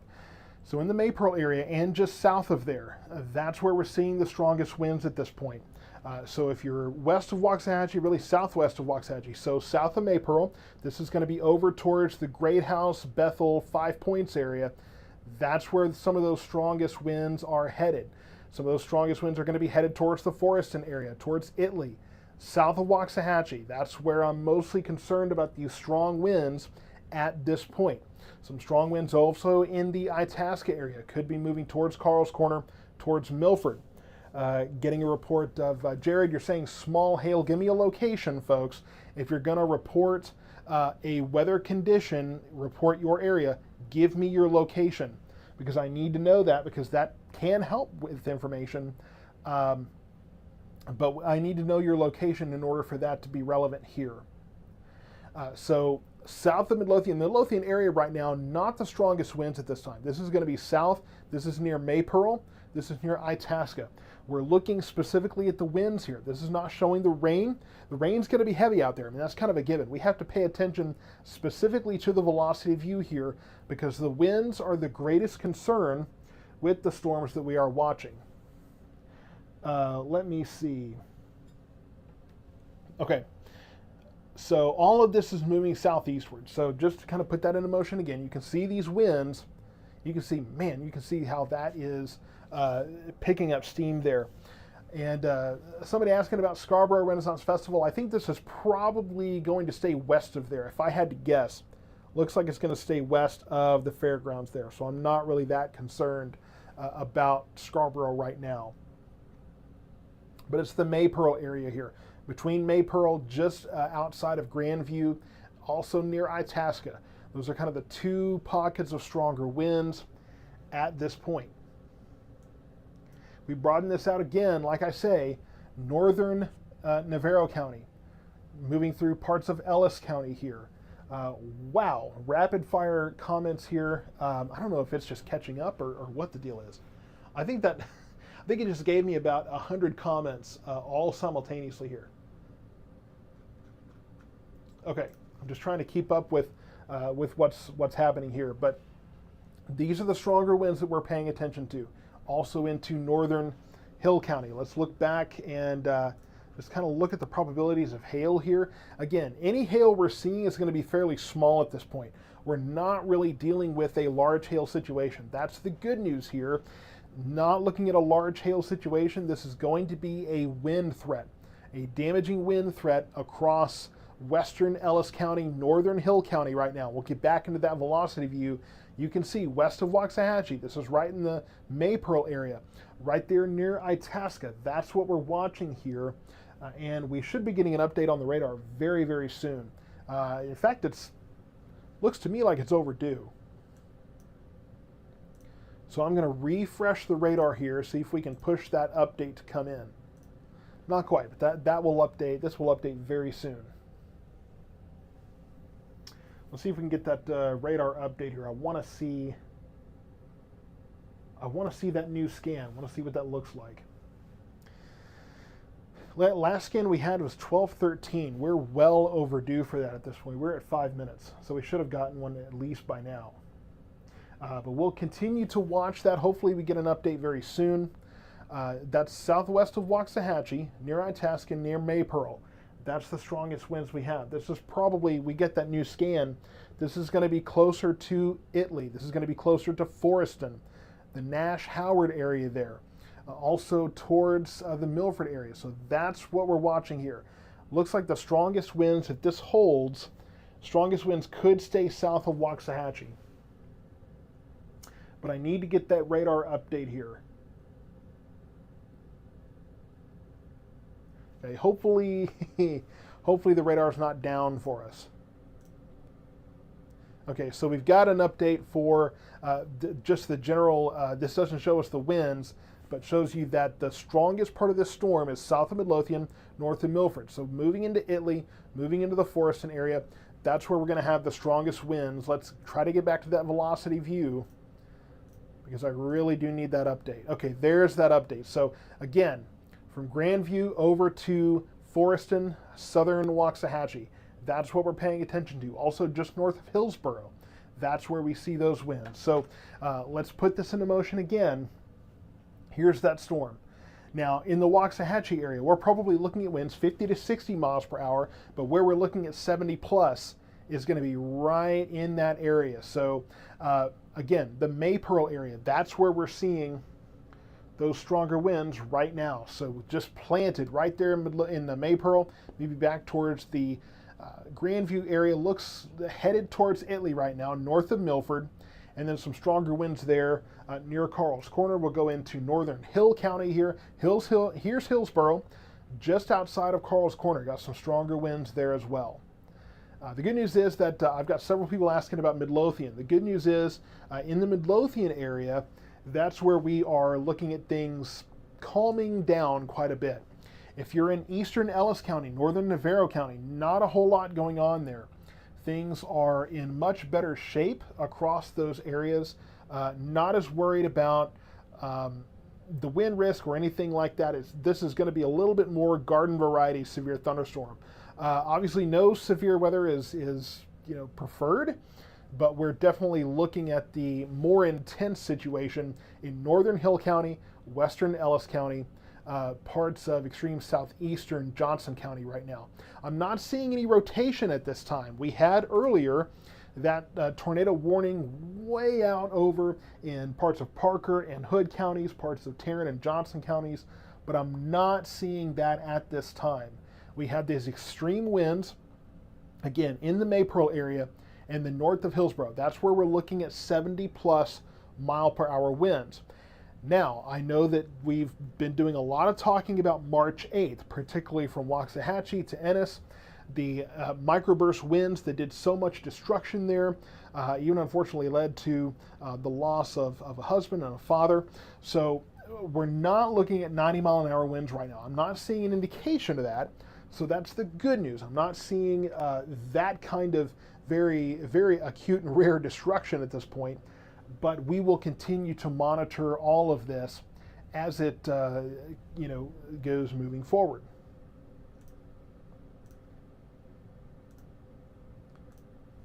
All right, I want to make sure that we're staying on top of this too, so I'm just checking other sources of information here. This is where we have those stronger winds. We've been talking about those yellow colors, the brighter reds, the orange, the yellow, that kind of thing. This is where we have the stronger winds. Those are now moving into Italy here. We had that update. And so this is primarily south of Waxahachie, near Italy, Milford, back towards Grandview, over in the Maypearl area. This is where we're seeing the strongest winds right now. And not a whole lot of hail going on in those areas, but definitely very strong winds. Again, the best news is right now that we are seeing the most intense activity of this, the strongest winds south of Waxahachie. So not moving through Waxahachie right now. We have a new severe thunderstorm warning. That is going to be a peak warning. Okay, folks, this is what we need to pay very close attention to. 80-mile-per-hour winds possible. This is a destructive storm. If you are signed up for a weather call and you're in this area, you are going to get a phone call letting you know that there is an extreme severe thunderstorm warning in place. That is going to be for this area. So this is where you can see this polygon. See this one right here? That is your lane. That is where we're looking at a destructive wind situation setting up from Milford to Italy, Blooming Grove, Dawson, Hubbard. So eastern, far eastern Hill County, southern Ellis County, western Navarro County. This is the lane. This is where we're going to start seeing these winds get more organized and greater risk through all of this area. This is mostly rural areas, so Navarro, Mills Lake, Blooming Grove, Frost, Dawson, Mertens, Malone, all of those areas. Hubbard, just outside of Mount Calm. This is where we are looking at destructive winds of 80 miles per hour possible with this storm. Like I say, this is what we've been talking about. So you're gonna see this as a very dangerous storm. The thing is, you're gonna get a warning. This warning is for winds of 70 plus miles per hour and or baseball-sized hail. Does not mean that both are happening at the same time. This is an indication for this situation. This is only the 80 miles per hour winds. We're not looking at a major wind situation right now, but 80 mile per hour winds possible. Now, if you're getting the outdoor warning sirens that are going right now in some of these communities, that is not necessarily for a tornado. These are not just tornado sirens anymore. They're outdoor warning sirens, and they do sound for these more extreme severe thunderstorms. So just keep that in mind, that we are looking at the possibility of very, very dangerous winds here, ladies and gentlemen, very dangerous winds. So we are looking at, that's for another 35 minutes here. So that's going to be that's going to be until 1 a.m. So severe thunderstorm warning, 80 mile per hour winds possible within this polygon. That's where we're seeing this. That includes Italy, that includes Milford, Carl's Corner, Hubbard, Dawson, Blooming Grove, Frost, Navarro, Mills Lake, Malone, Mertens, those areas. And that's what we're looking at. Let's see if I can get a few more communities to come up here. So like I've been talking about, Italy, Milford, Carl's Corner, Mertens, Frost, Blooming Grove, and then farther down into Navarro and Hill counties, you've got Malone, you've got Hubbard, Dawson, there's Navarro Mills Lake. So these areas are where we're going to see these very destructive winds possible. Just want to make sure I'm watching here. So you can see where this is bowing out. That's the segment. That's what I was seeing a second ago.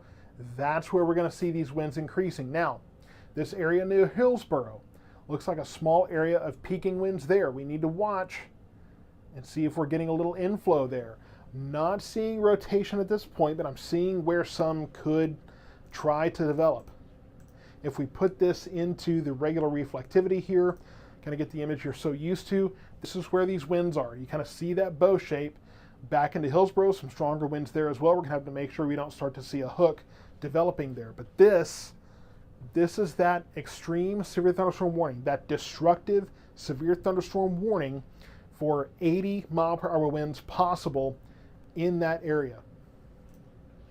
Let's get back to the reflectivity, or back to the velocity rather. This is where we're going to be able to see those winds. The yellow, that's where we're seeing those stronger winds. This has been rated for 80 miles per hour.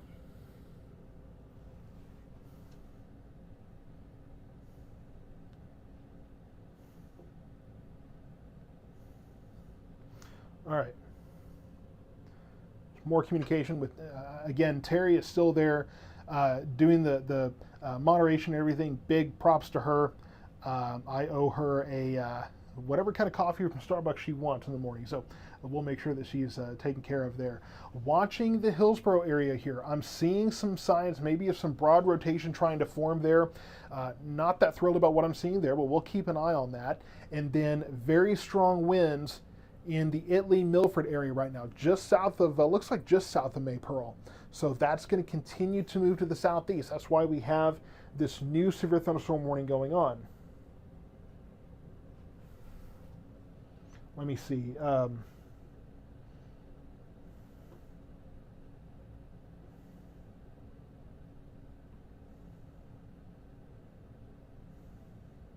Okay.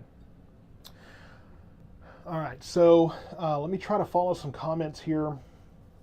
Asking about, some people asking about Kaufman. I mean, we can't really, I can't really look at Kaufman right now. Not a whole lot going on in Kaufman, to be honest with you.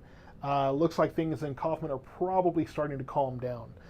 Anything east of here is not near as severe as this is, so we got to focus more on this. So here's, again, this yellow. This is where the strongest storms are that we're paying attention to. This is where the strongest winds. This is where we have that concern for 80 plus mile per hour winds. Very, very dangerous threat here. Something we really have to pay very close attention to. In Italy and Milford right now, heading towards Blooming Grove, close to Oak Valley there. Looks like that's going to stay east of, or rather west of Corsicana, east of Hillsborough, but Hubbard, Dawson, Mertens, Malone, Blooming Grove, Frost, these areas. Also Navarro Mills Lake. So that's all of the area that we're paying attention to. So if you're in this polygon right now, I know there's probably some smaller communities that I haven't mentioned yet. You need to take shelter, at very least get away from exterior walls and windows. Try to get in the lower part of your home. That is going to be the safest place to be for those these possibly destructive winds. So a very, very concerning situation in that area. That's where we need to be watching. And I know there's somebody talking about Abilene. We don't cover Abilene, so we can't focus there. We got to pay attention to our coverage area. So you see this wider severe thunderstorm warning that has been issued here. This is going to be our wider warning for the storm that continues on. Now, this is for 70 mile per hour winds. So let me just kind of clarify for you here. Don't believe we're going to get that on the air. That's kind of south of my area. So you see how wide this thing is. I mean, good grief, I can barely even cover it. See my backside here, but that is the bigger warning. This is for 70 mile per hour winds. So outside of this particular area, from Waxahachie down to parts of Ennis, down to Corsicana, and really most of Navarro County at this point, most of Hill County, and then stretching into parts of McLennan County here, and northern Limestone County. All of this is for 70 mile per hour winds possible. But you see this smaller area, this smaller polygon is for 80 mile per hour winds possible. That's what we're watching for very, very closely.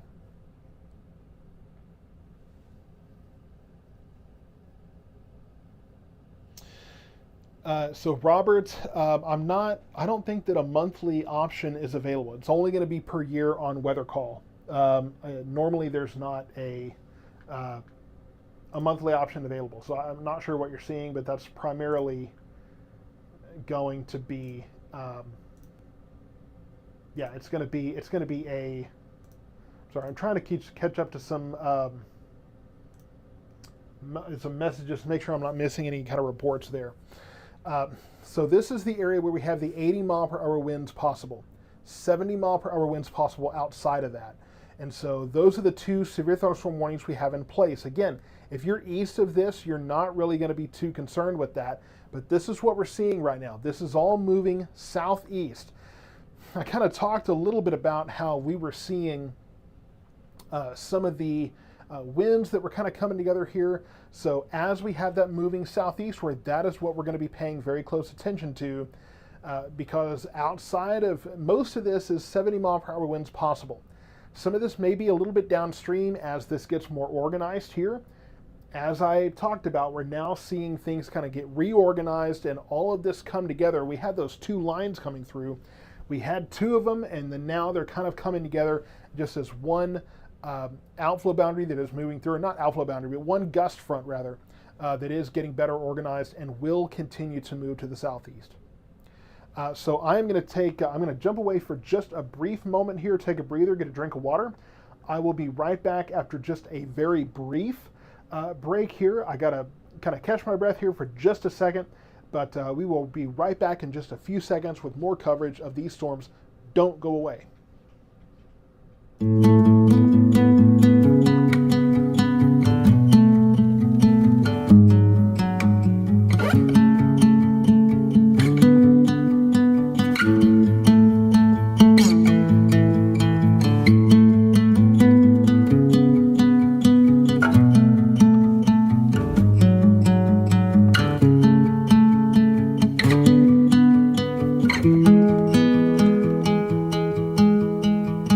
I don't know what it means, but there's a smile upon your face, and I see something shimmering in your eyes.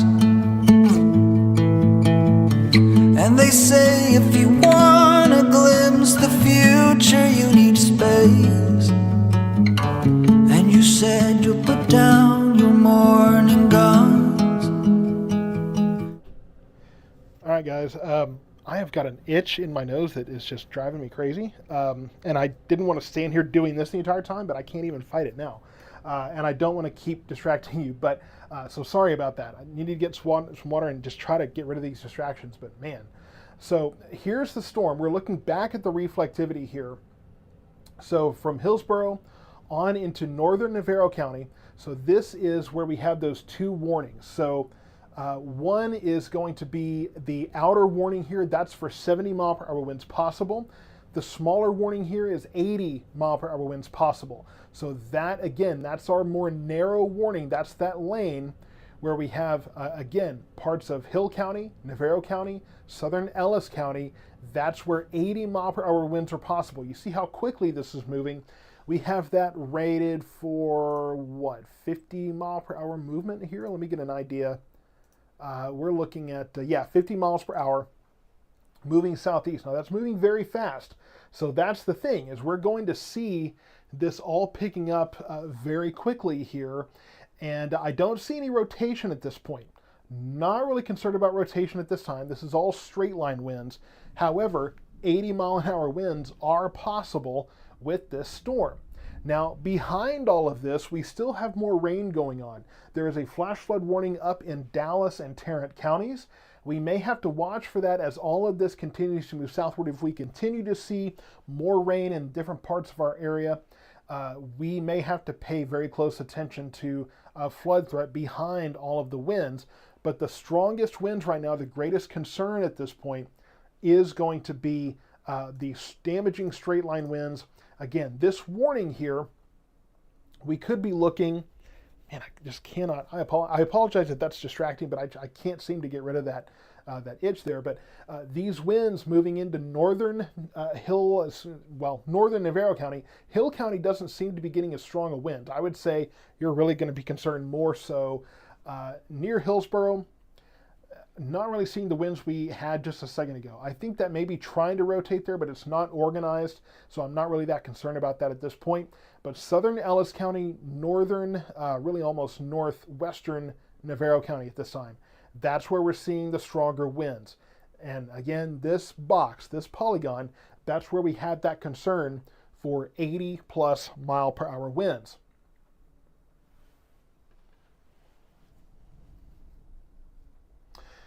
So we'll kind of zoom in on, I'm trying to follow some comments there, but man, they are rifling through. It's hard to keep up. So here's what we see with these stronger winds. So in the Frost Blooming Grove area, back to Italy and Milford, south of Waxahachie towards Bardwell, these are the stronger winds we're looking at. I don't see any rotation at this time. I think we may have to watch the Hillsborough area, see if this can get any more organized, but at this point, it's not really showing much. But there are stronger winds in this area. You can see by the yellow. I'm a little more concerned about this. Looks like that's probably just south of Bardwell. So the kind of a darker kind of yellow shade there, that really looks like we could be pushing 70, plus miles per hour. The winds are just south of Ennis, so it looks like the strongest winds will bypass the Ennis area, but they are moving into Blooming Grove, could be moving into the Corsicana area here. So in Navarro County, you have to watch very closely for these winds that are moving in. We'll put this back into motion for you. And again, you can see that gust front right here stretching from about Rice on to Hillsborough, with the strongest of that in the Italy, Milford, over towards Blooming Grove area. So that's what we see here. That's moving southeast. That's going to continue to possibly intensify. Hillsborough just reported winds of 64 miles per hour. So you can see there that little bright area. So that was just a little area of focused winds. Looks like that has kind of become less organized now, but that was there. So that was an area where we were watching some increased winds in that particular area. So we're not looking at anything too terribly concerning at the moment, but it is definitely enough for us to pay very close attention to. These winds are, like I said, really moving into parts of Navarro County from southern Ellis County. Not as concerned about Hill County at this time, especially since we have those winds that just just degraded a little bit. And in fact, it almost looks like there might have been some rotation there, but it looks like that is getting less organized and degrading as well. So that's the good news there. Not seeing any kind of rotation at this point. Now, I know that we're kind of wondering, hey, everything's calmed down. Are we done? What are we doing? So just kind of a broad view of a couple of things to watch. Now, number one, here is the storm we're watching. This is where the strongest winds are. Things are calming down in Johnson County, going to be calming down in Ellis County fairly soon. Eventually things in Hill County will calm down, and then, once it passes through, all of that will move out of Navarro County as well. So this little kind of drumstick-shaped, making me hungry here, drumstick-shaped echo here that is bowing out. That's where we're getting those stronger winds, continuing to move to the southeast. Now, farther to the west, we do see a couple of things to watch out for here, and I don't know that there's any kind of winds associated with this line here, but back towards Eastland and to the southwest of there, we have a couple of other little storms here. We'll have to pay attention to those, see if those are eventually going to make it into our area. So we could have another round of storms trying to make its way. Now, we have been fairly well worked over here in our area. And I know that's something that people often ask is, hey, are we going to be looking at things calming down because we had the storms already, that kind of thing? It's very possible that because we've been worked over fairly well in this area, that those storms farther to the west may not impact us as much. I'll continue to watch those as we get behind this activity. But right now, the main focus is going to be these storms. If you're behind these storms in our area, you can at very least take a break because we're not really dealing with anything too concerning here behind all of this. So back in Cleburne, Waxahachie, there's going to be some gusty winds behind all of this as the rain continues to fall. But the greatest risk here is southern Ellis County, northern Navarro County. You can see it's all kind of focused right here between Corsicana and Italy here. This is where we have the strongest winds. This is where we're talking 70 to 80 mile per hour winds at this point. And Nathan, I know you're always talking about areas outside of this, but unfortunately, I can't humor people by going outside of our area. I got to focus here in our particular area. So in the Blooming Grove area right now, Frost, south of Bardwell, that is going to be where we are looking at this. The greatest winds here, the greatest wind threat. Again, we have this warning we've been talking about that warns of 80 mile per hour winds. The larger warning you see here, warning of 70 mile per hour winds. 70 mile per hour winds are going to be labeled by the National Weather Service as considerable. You get to 80 mile per hour winds, that's when we're talking about destructive winds, and then it can lead up to its name. I'm not seeing 90 mile an hour winds like what we had on March 8th in parts of Waxahachie and Ennis. That's the good news, but we are still seeing very damaging winds in these particular areas. We can actually look at this and let's see, what's the peak we're finding here? The peak wind speed I'm seeing here is 73 miles per hour. So that would fit really with either of these warnings here. So not really seeing the kind of focused wind speeds that maybe we were afraid of with that escalated warning here, that 80 mile per hour warning, but we are definitely looking at very strong winds in that area. That's still strong enough to do damage. So you still have to pay very close attention to those as those continue to move into Navarro County, moving towards the Corsicana area, moving towards Oak Valley, eventually could be moving towards Mildred and Angus and Richland, those particular areas. So that's where we're watching for these storms to bring the strongest winds right here in Navarro County. Things will soon start to calm down in parts of Ellis County, near Italy, south of Bardwell, those areas. We still have some of those gustier winds, but those will continue to move southward, and things will soon be weakening and not weakening, but moving out and kind of calming down in southern parts of Ellis County. I know it's been a long night already. We're watching some of that activity farther to the west. But the good news is, again, that if you're behind this area of winds, the strongest winds have moved away from your area, and we are not as concerned about that.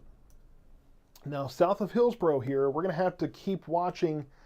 I keep watching this kind of in the corner of my eye because I feel like it wants to rotate in that area. It's tried a few times, and it just can't really get organized, but we'll have to keep an eye on that. Sometimes it just takes getting into the right environment to really kind of start to spin up. That's the good news, though, is we haven't really seen that get organized. But these are all straight line winds right here in Navarro County, just outside of Corsicana. So for the strongest winds here, I would say those will persist for the strongest part of that storm. I would say is going to continue for, I would say 20 minutes maybe. Josh, you're asking about the storms in Eastland. We'll keep an eye on those, but those are too far away for me to really be too concerned with right now. We gotta deal with what's right in front of us here. So moving towards Corsicana, moving towards Oak Valley, we have these winds. Those will continue to move out of Ellis County. In Ellis County right now, we still have plenty of heavy rain falling. Also in Hill County, so we may have to worry about flooding here, some flooding concerns in parts of that area. We'll go back to the reflectivity and just show you that. So here's the storm we're watching. The strongest winds are right here, okay? The strongest winds are right in southern Ellis County, really moving into parts of central Navarro County now. So that's going to continue on. Things are calming down behind all of this activity in Cleburne, Grandview, Waxahachie, Midlothian. You're really kind of mostly out of the severe weather threat at this time, at least for the moment. We do have activity. I'm sorry, I know some of the chat is you know, you're looking farther west towards the eastland area, those kind of things. There are storms out that way. That's a longer outlook. We'll kind of take those as they get closer down the line here. But for our immediate area, we have to pay attention to these storms. And my hope is that with all of the activity that we have seen so far, we could very well be worked over enough that no other storms would be able to get organized. But we'll continue to monitor it. We'll continue to watch the storms that are here. And then once this moves out, then we should have a better opportunity to start to look west, see what might be on the horizon, the western horizon after that point. We should, at very least, if we do have more storms later tonight, we should get a little bit more of a lull between the two. You know, give us time to kind of see what those other storms might do. And I know there's a lot of lightning and thunder out there here in Waxahachie because we're starting to kind of clear out here. So you're going to get a very clear view of all of the lightning just south of our area. I can see it out the window right here at the studio. So that's, I mean, it's going to be loud. And let me remind you that loud doesn't necessarily mean severe. That has very specific criteria. And so it can be a loud storm, but that doesn't innately mean that you have to take shelter. So again, in Waxahachie, you're going to get a very good view of all of this lightning and thunder. You're going to hear it, but conditions are beginning to weaken quite a bit here. So that's the good news. We still have plenty of lightning here, plenty of lightning and thunder, but the severe weather threat is ending for Waxahachie. Really, at this point, we'll go back to velocity. The severe weather threat is really focused right here in Navarro County. I would say in Hill County right now. I'm not terribly concerned.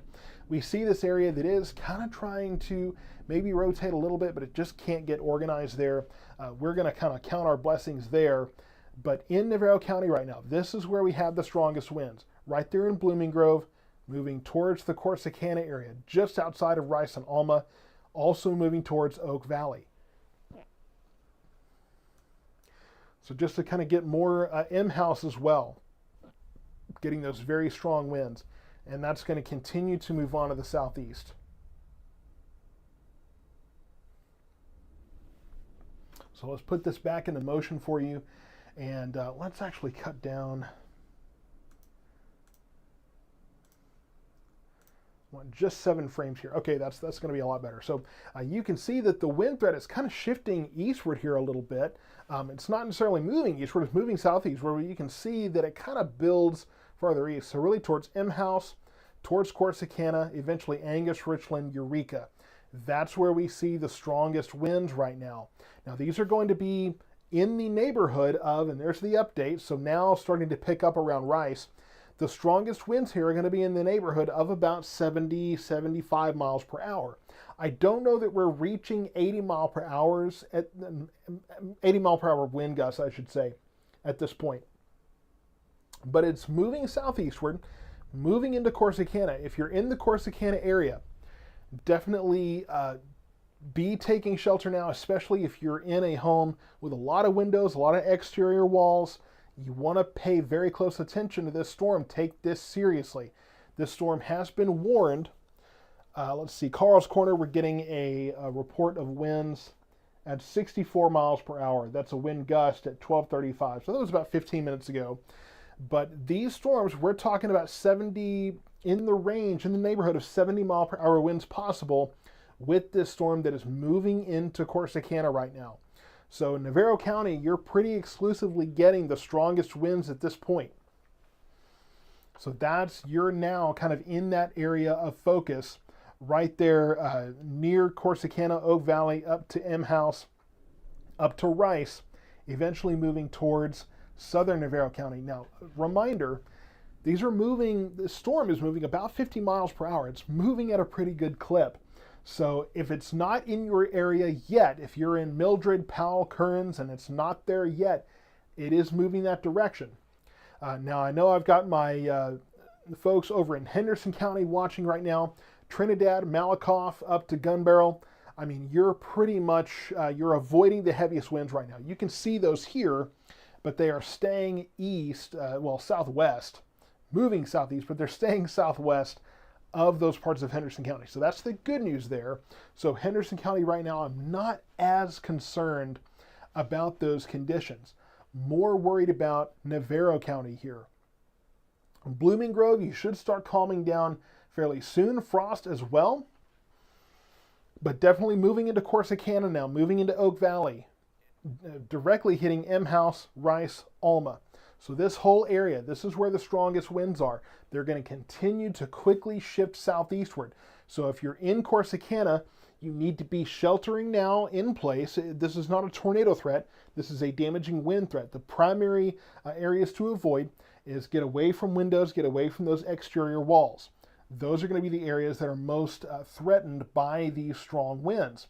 I would say get on a lower floor as well.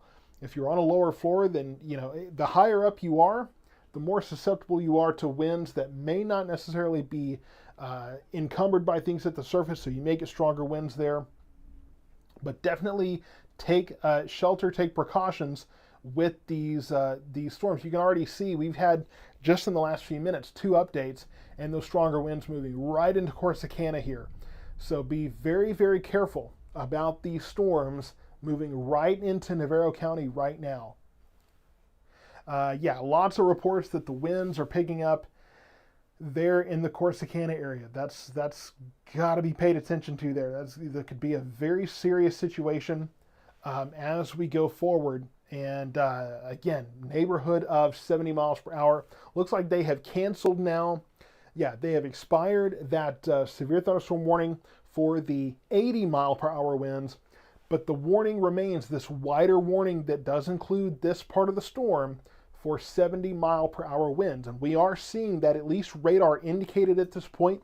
I'm not seeing where we have 70 mile per hour winds. I'm not seeing where we have that confirmed anywhere. I'm not seeing that reported to the National Weather Service. But I do see that is radar indicated here. So in the neighborhood of 70 mile per hour winds peaking in this particular storm that is moving into Corsicana, into Oak Valley right now. Blooming Grove, Frost area, things are going to start calming down for you. That doesn't mean it's over, but it means the wind, that primary wind threat, is going to generally weaken for that area. So that's good news there. Back in Ellis County, in Waxahachie, Ennis, Midlothian, those areas starting to calm down here. So the severe weather threat has moved south of you, that primarily that wind threat. And just kind of checking on, I've got another computer running the radar only stream. So we do have that here. That is exclusively on YouTube. So if you are listening to or watching our YouTube channel, you can, if you want to, flip over additionally to, there's a stream that's just radar, no audio or anything like that.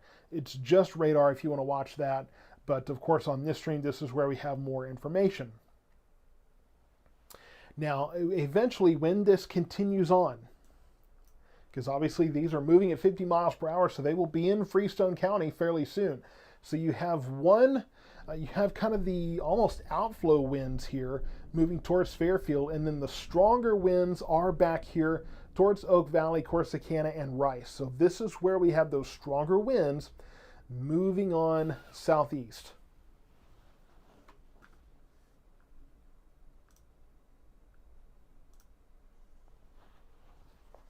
Okay, so let's see. Following some comments here. Rachel Hurst, does the rotation look like it won't pick up?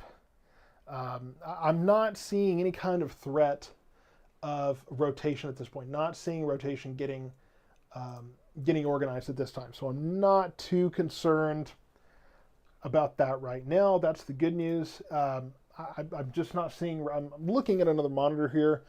I'm not seeing rotation getting organized anywhere.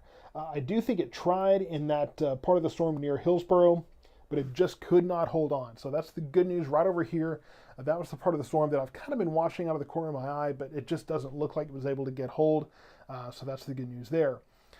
Now, behind in Ellis County, we may be looking at some flood threat. Now, it does look, I'm looking at another monitor here, it does look like the rain, the heavier rain is moving out.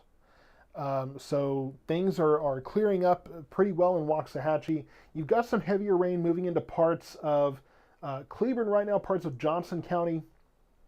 The good news is there, though, it doesn't look like we're looking at as much of a wind threat there at this time. So let's go back to our usual reflectivity view here, just kind of get a broad idea of what we're looking at.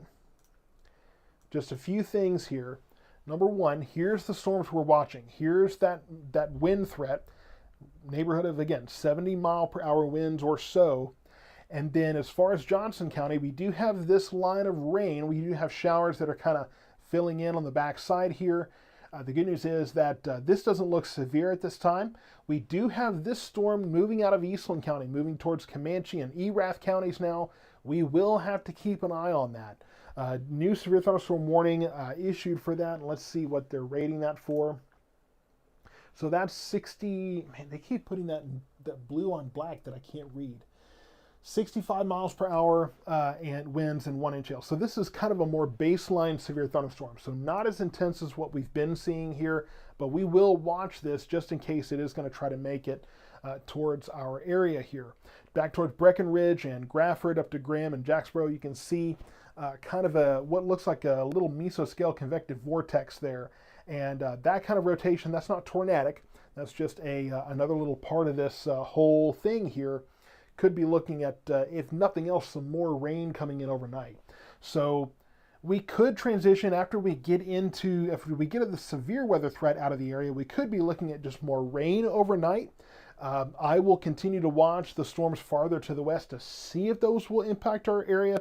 We've been worked over pretty well from these storms, and so that may kind of create a more stable atmosphere, less conducive to those stronger storms. And I'm learning very quickly that when the chat is very full of messages, that I tend to get a ton of them all at once. So I apologize if I'm not seeing any questions or anything like that and kind of missing those things. This severe thunderstorm warning has been updated here. Let's kind of take a look at that. Still a considerable damage threat. Still looking at 70 mile per hour concern as far as, or neighborhood of 70 mile per hour winds in the peak there. If anything, it looks to me like maybe those winds are just starting to subside ever so slightly from Corsicana towards Oak Valley up into the Rice area. We're still seeing that yellow, so still at least 60, 65 miles per hour, but I'm not seeing some of those darker shades that point more towards 70 miles per hour. Maybe some just south of Corsicana, but not seeing that concentration that we saw earlier of those stronger winds. So this may be starting to wind down ever so slightly for that area. Yeah, we've been looking. We've been watching the storms south of Abilene. We'll watch those and see if those will impact our area. Not a sure bet at this point, but we'll continue to monitor those. We should get a break from these storms before those get here, possibly. Yes, Terry has a good point there. If you want to go to bed, you can always make sure you're signed up for Weather Call in case you need to wake up again. So that's a great thing, and that's the thing with Weather Call. It's going to give you a call. It's going to ring that phone, so turn that ringer on, turn it up. If you need to be woken up again for any reason, Weather Call will make sure that you are alerted to that. But of course, what we're looking at now, if you're kind of new to the stream here, this is the velocity radar. So the yellow is the stronger winds that we're watching. The red colors, red and yellow, that's away from the radar, green is towards it. So that's what we're seeing here. This is not your typical reflectivity radar that's showing the rain. This is showing winds. And those brighter colors are those stronger winds. That's where we're looking at 60 to 65 plus mile per hour winds. The good news is, like I say, I'm not seeing the kind of concentration of winds that we saw earlier tonight. So I'm not as concerned at this point about those destructive winds in Navarro County.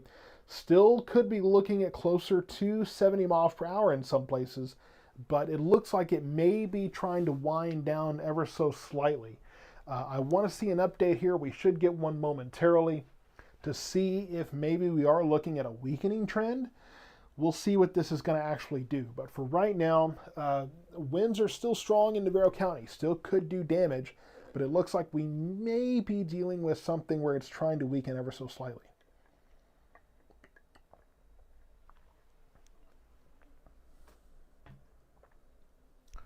So we should get an update on the radar here shortly.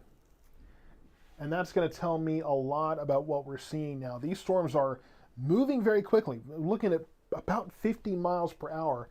We'll see if that is still the case here. Let's see, are they still clocking that? Okay, so they're saying 40.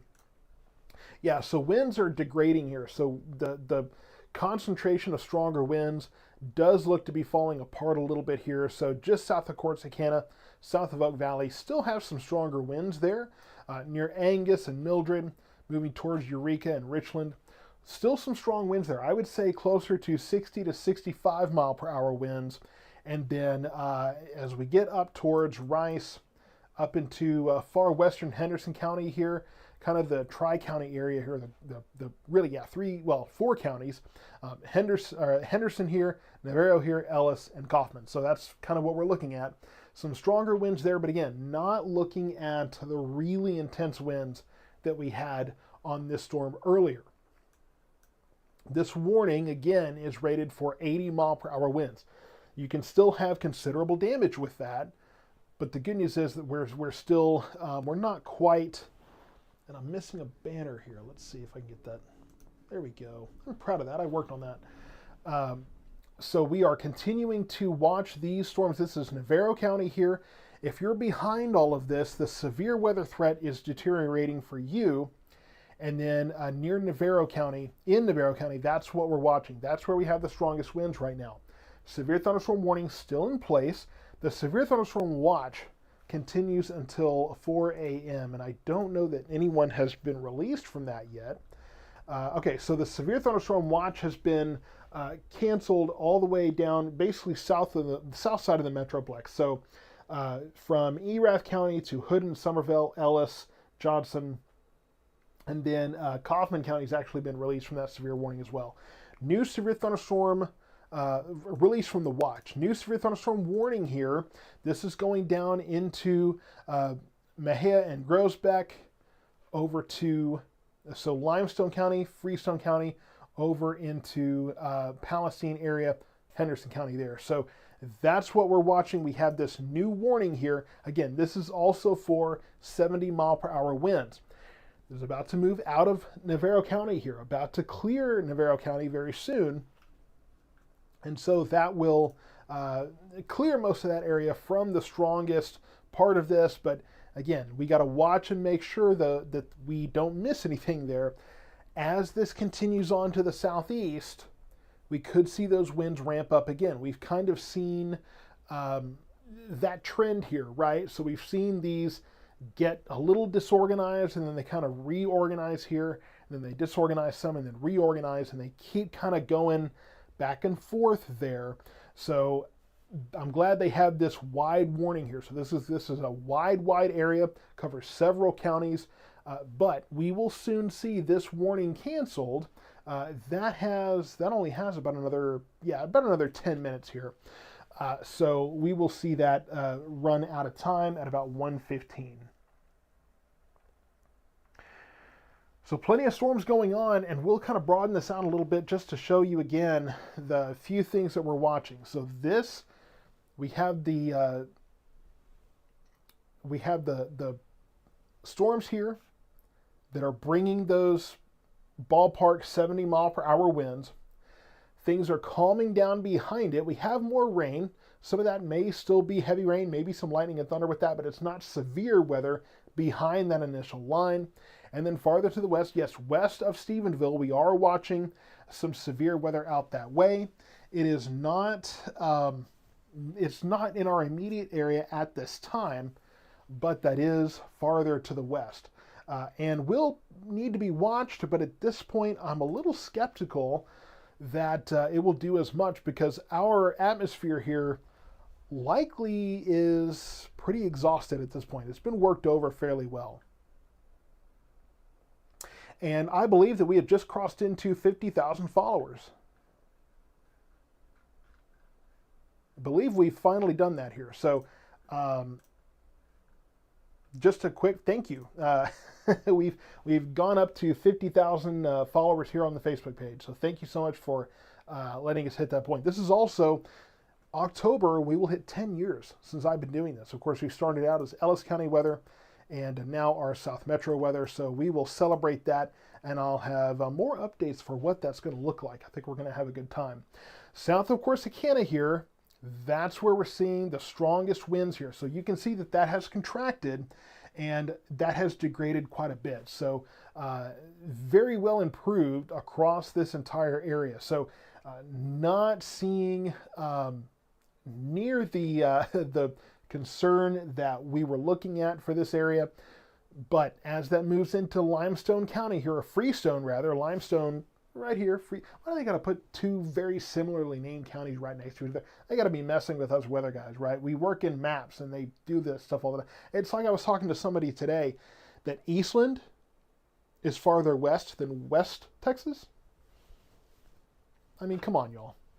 We can't seem to get things off the ground there. And you know, it's funny. I talk about 50,000. All these other weather pages are, oh, we got 1 million. They're covering the entire state, the entire country. We're just covering a small area. So I am very, very appreciative of 50,000 people. You couldn't have convinced me as a kid that I'd be, broadcasting to or working with 50,000 fans. So that is great. And by the way, if you see me out in public, it's okay. You can come up and talk to me. I have so many people tell me, I saw you at the store, but I didn't want to bother you. It's okay.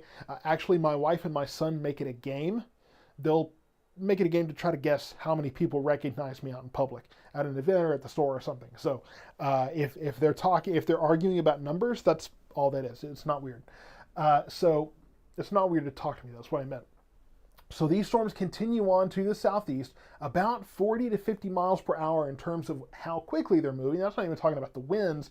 Winds, we're getting closer to 60 to 70 mile per hour. And you can see this little warning that's left here. That's what's left of this, just about 7 minutes left of that.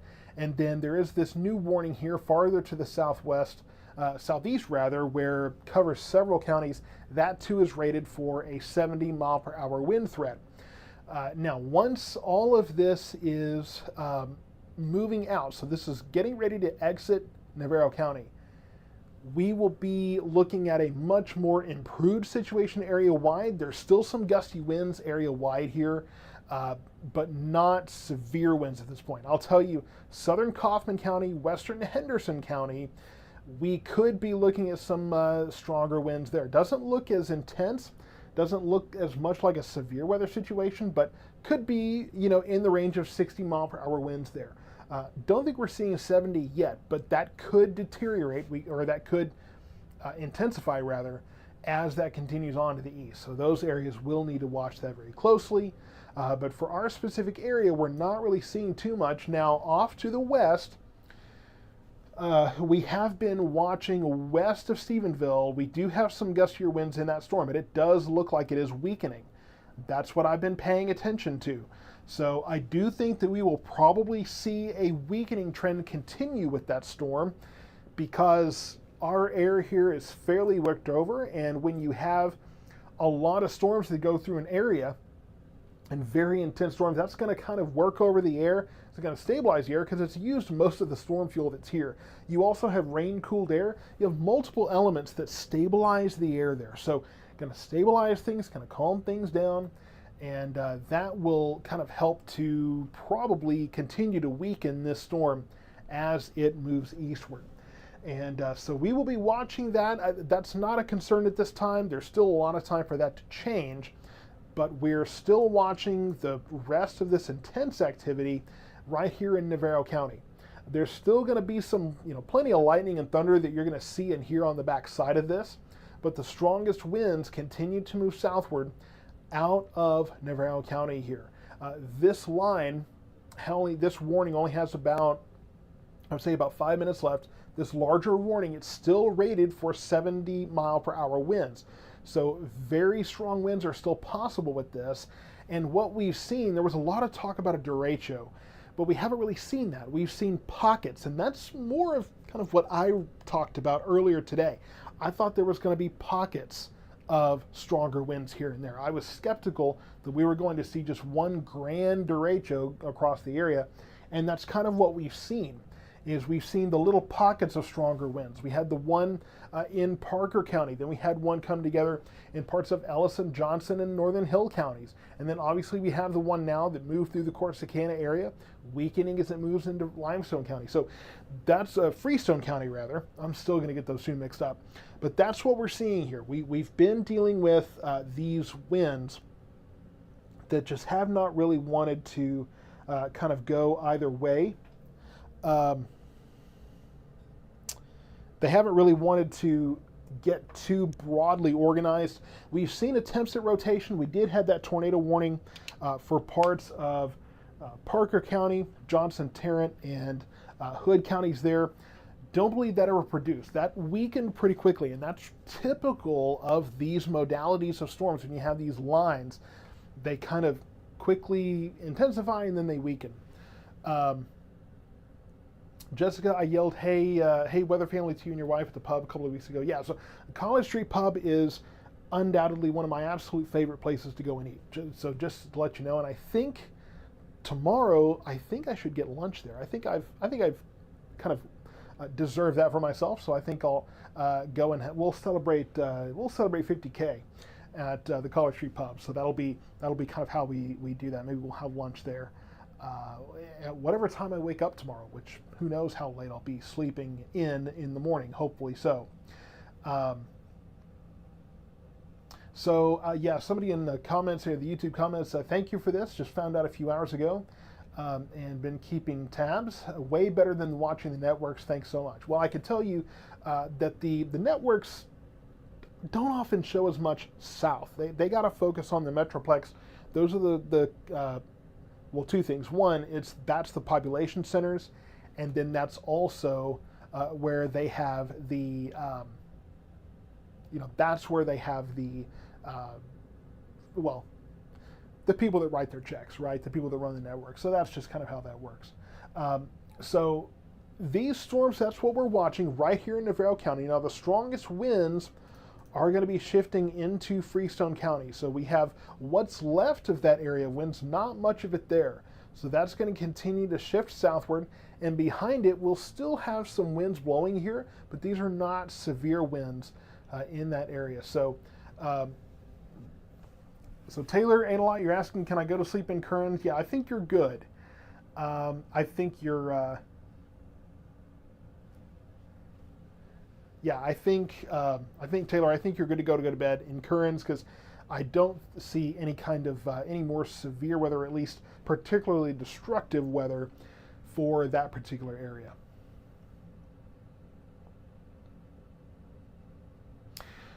So, okay, on YouTube, in Tarrant County, southeast Bearly, Benbrook, north of Burleson. So yeah, glad to have southern Tarrant County on board. I tell people I cover between Dallas, Fort Worth, and Waco. And the core counties are Ellis, Johnson, Hill, and Navarro. You'll see that on marketing materials, but southern Dallas County, southern Tarrant County, northern McLennan County, we generally cover there as well. So always glad to have South Metro folks, Southern Metroplex area folks.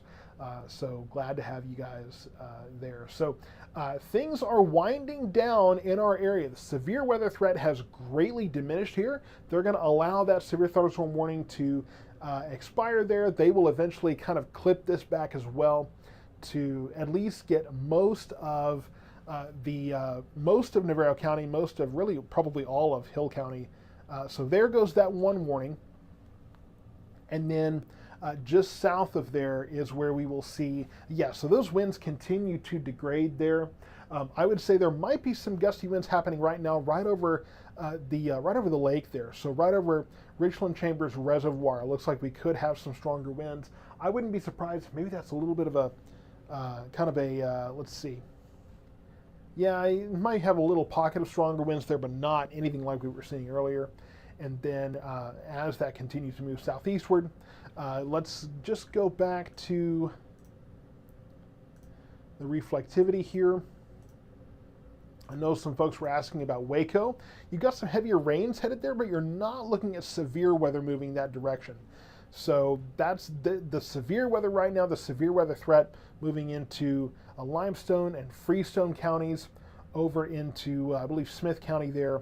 Not a whole lot going on in Henderson County there, and then some heavy rain left over in Navarro County, but really the severe weather threat has largely diminished in that particular area. I want to look at some hail probabilities here. Again, if there is hail, yeah, I mean, southern Navarro County looks like you're dealing with some, you are dealing with some smaller hail, I think, in some places, but not very large, very destructive hail at this point. So we'll take a look at that, and of course we are watching for the storm over in Stephenville, right here in Erath County. We will continue to monitor this. Moving eastward here, Boxcar Chaz, interesting way to start my birthday. Happy birthday there. Drink whiskey while watching South Metro weather to see if the heavy winds would hit us, and it's great coverage as always. Well, I appreciate that, and I'm kind of a whiskey fan myself. I prefer Scotch. I'm a descendant of Scots and love the heritage there. So I do partake in the water of life, as we call it, and I'll probably do that, I think, here in a moment. Just kind of take a breather between the severe threat that is moving out, and we will continue to see them to kind of pull this severe thunderstorm warning back. We'll see that get pulled away, eventually clear. I suspect, well, there we go. I mean, they kind of did. They really should probably be clearing Hill County and then clearing most of Navarro County at this point, because I think our area is pretty well done with the severe weather threat. I'm going to continue to watch this storm near Stephenville to see if that's going to make it here. I'm a little doubtful that we will see that, but for the most part, I do think that we will be able to avoid the rest of a severe weather threat. We still have rain behind this, so rain will continue into the night. As far as tomorrow is concerned, we may have some lingering showers and thunderstorms before noon tomorrow. I think afternoon is okay, and then tomorrow night may have more storms coming in, but I'm going to need to get a better idea, because sometimes when you have widespread storms like this, sometimes this can kind of kill off any chance of rain the following day. So we're in that period now, we're in that pattern where we have this southwest flow, and let me just kind of show you that really briefly here, because it's not only an opportunity for me to geek out, but it's one of these things that we really pay attention to. So we have all of this moving southeastward. Of course, that started in the Panhandle.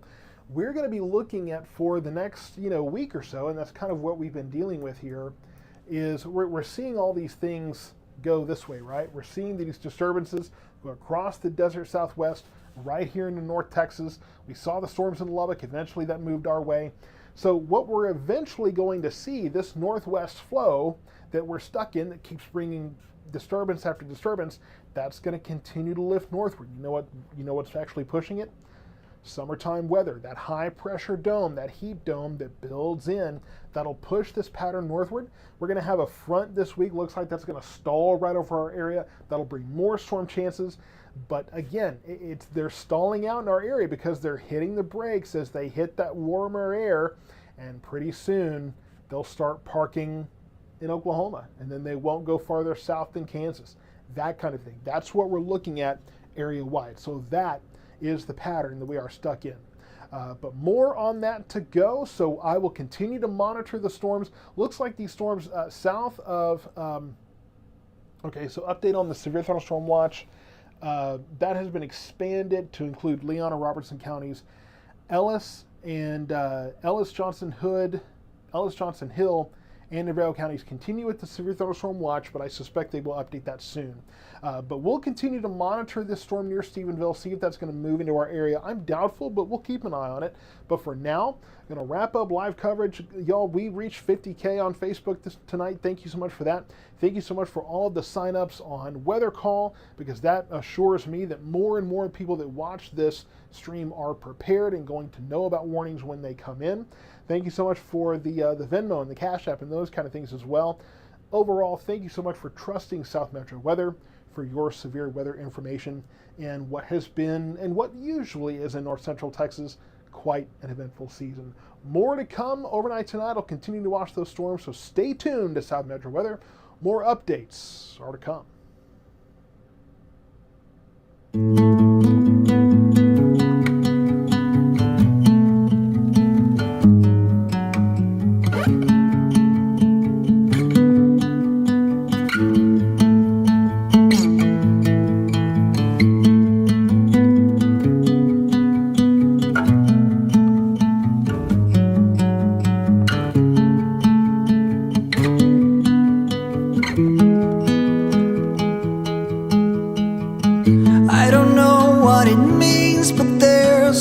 smile upon your face, and I see something shimmering in your eyes.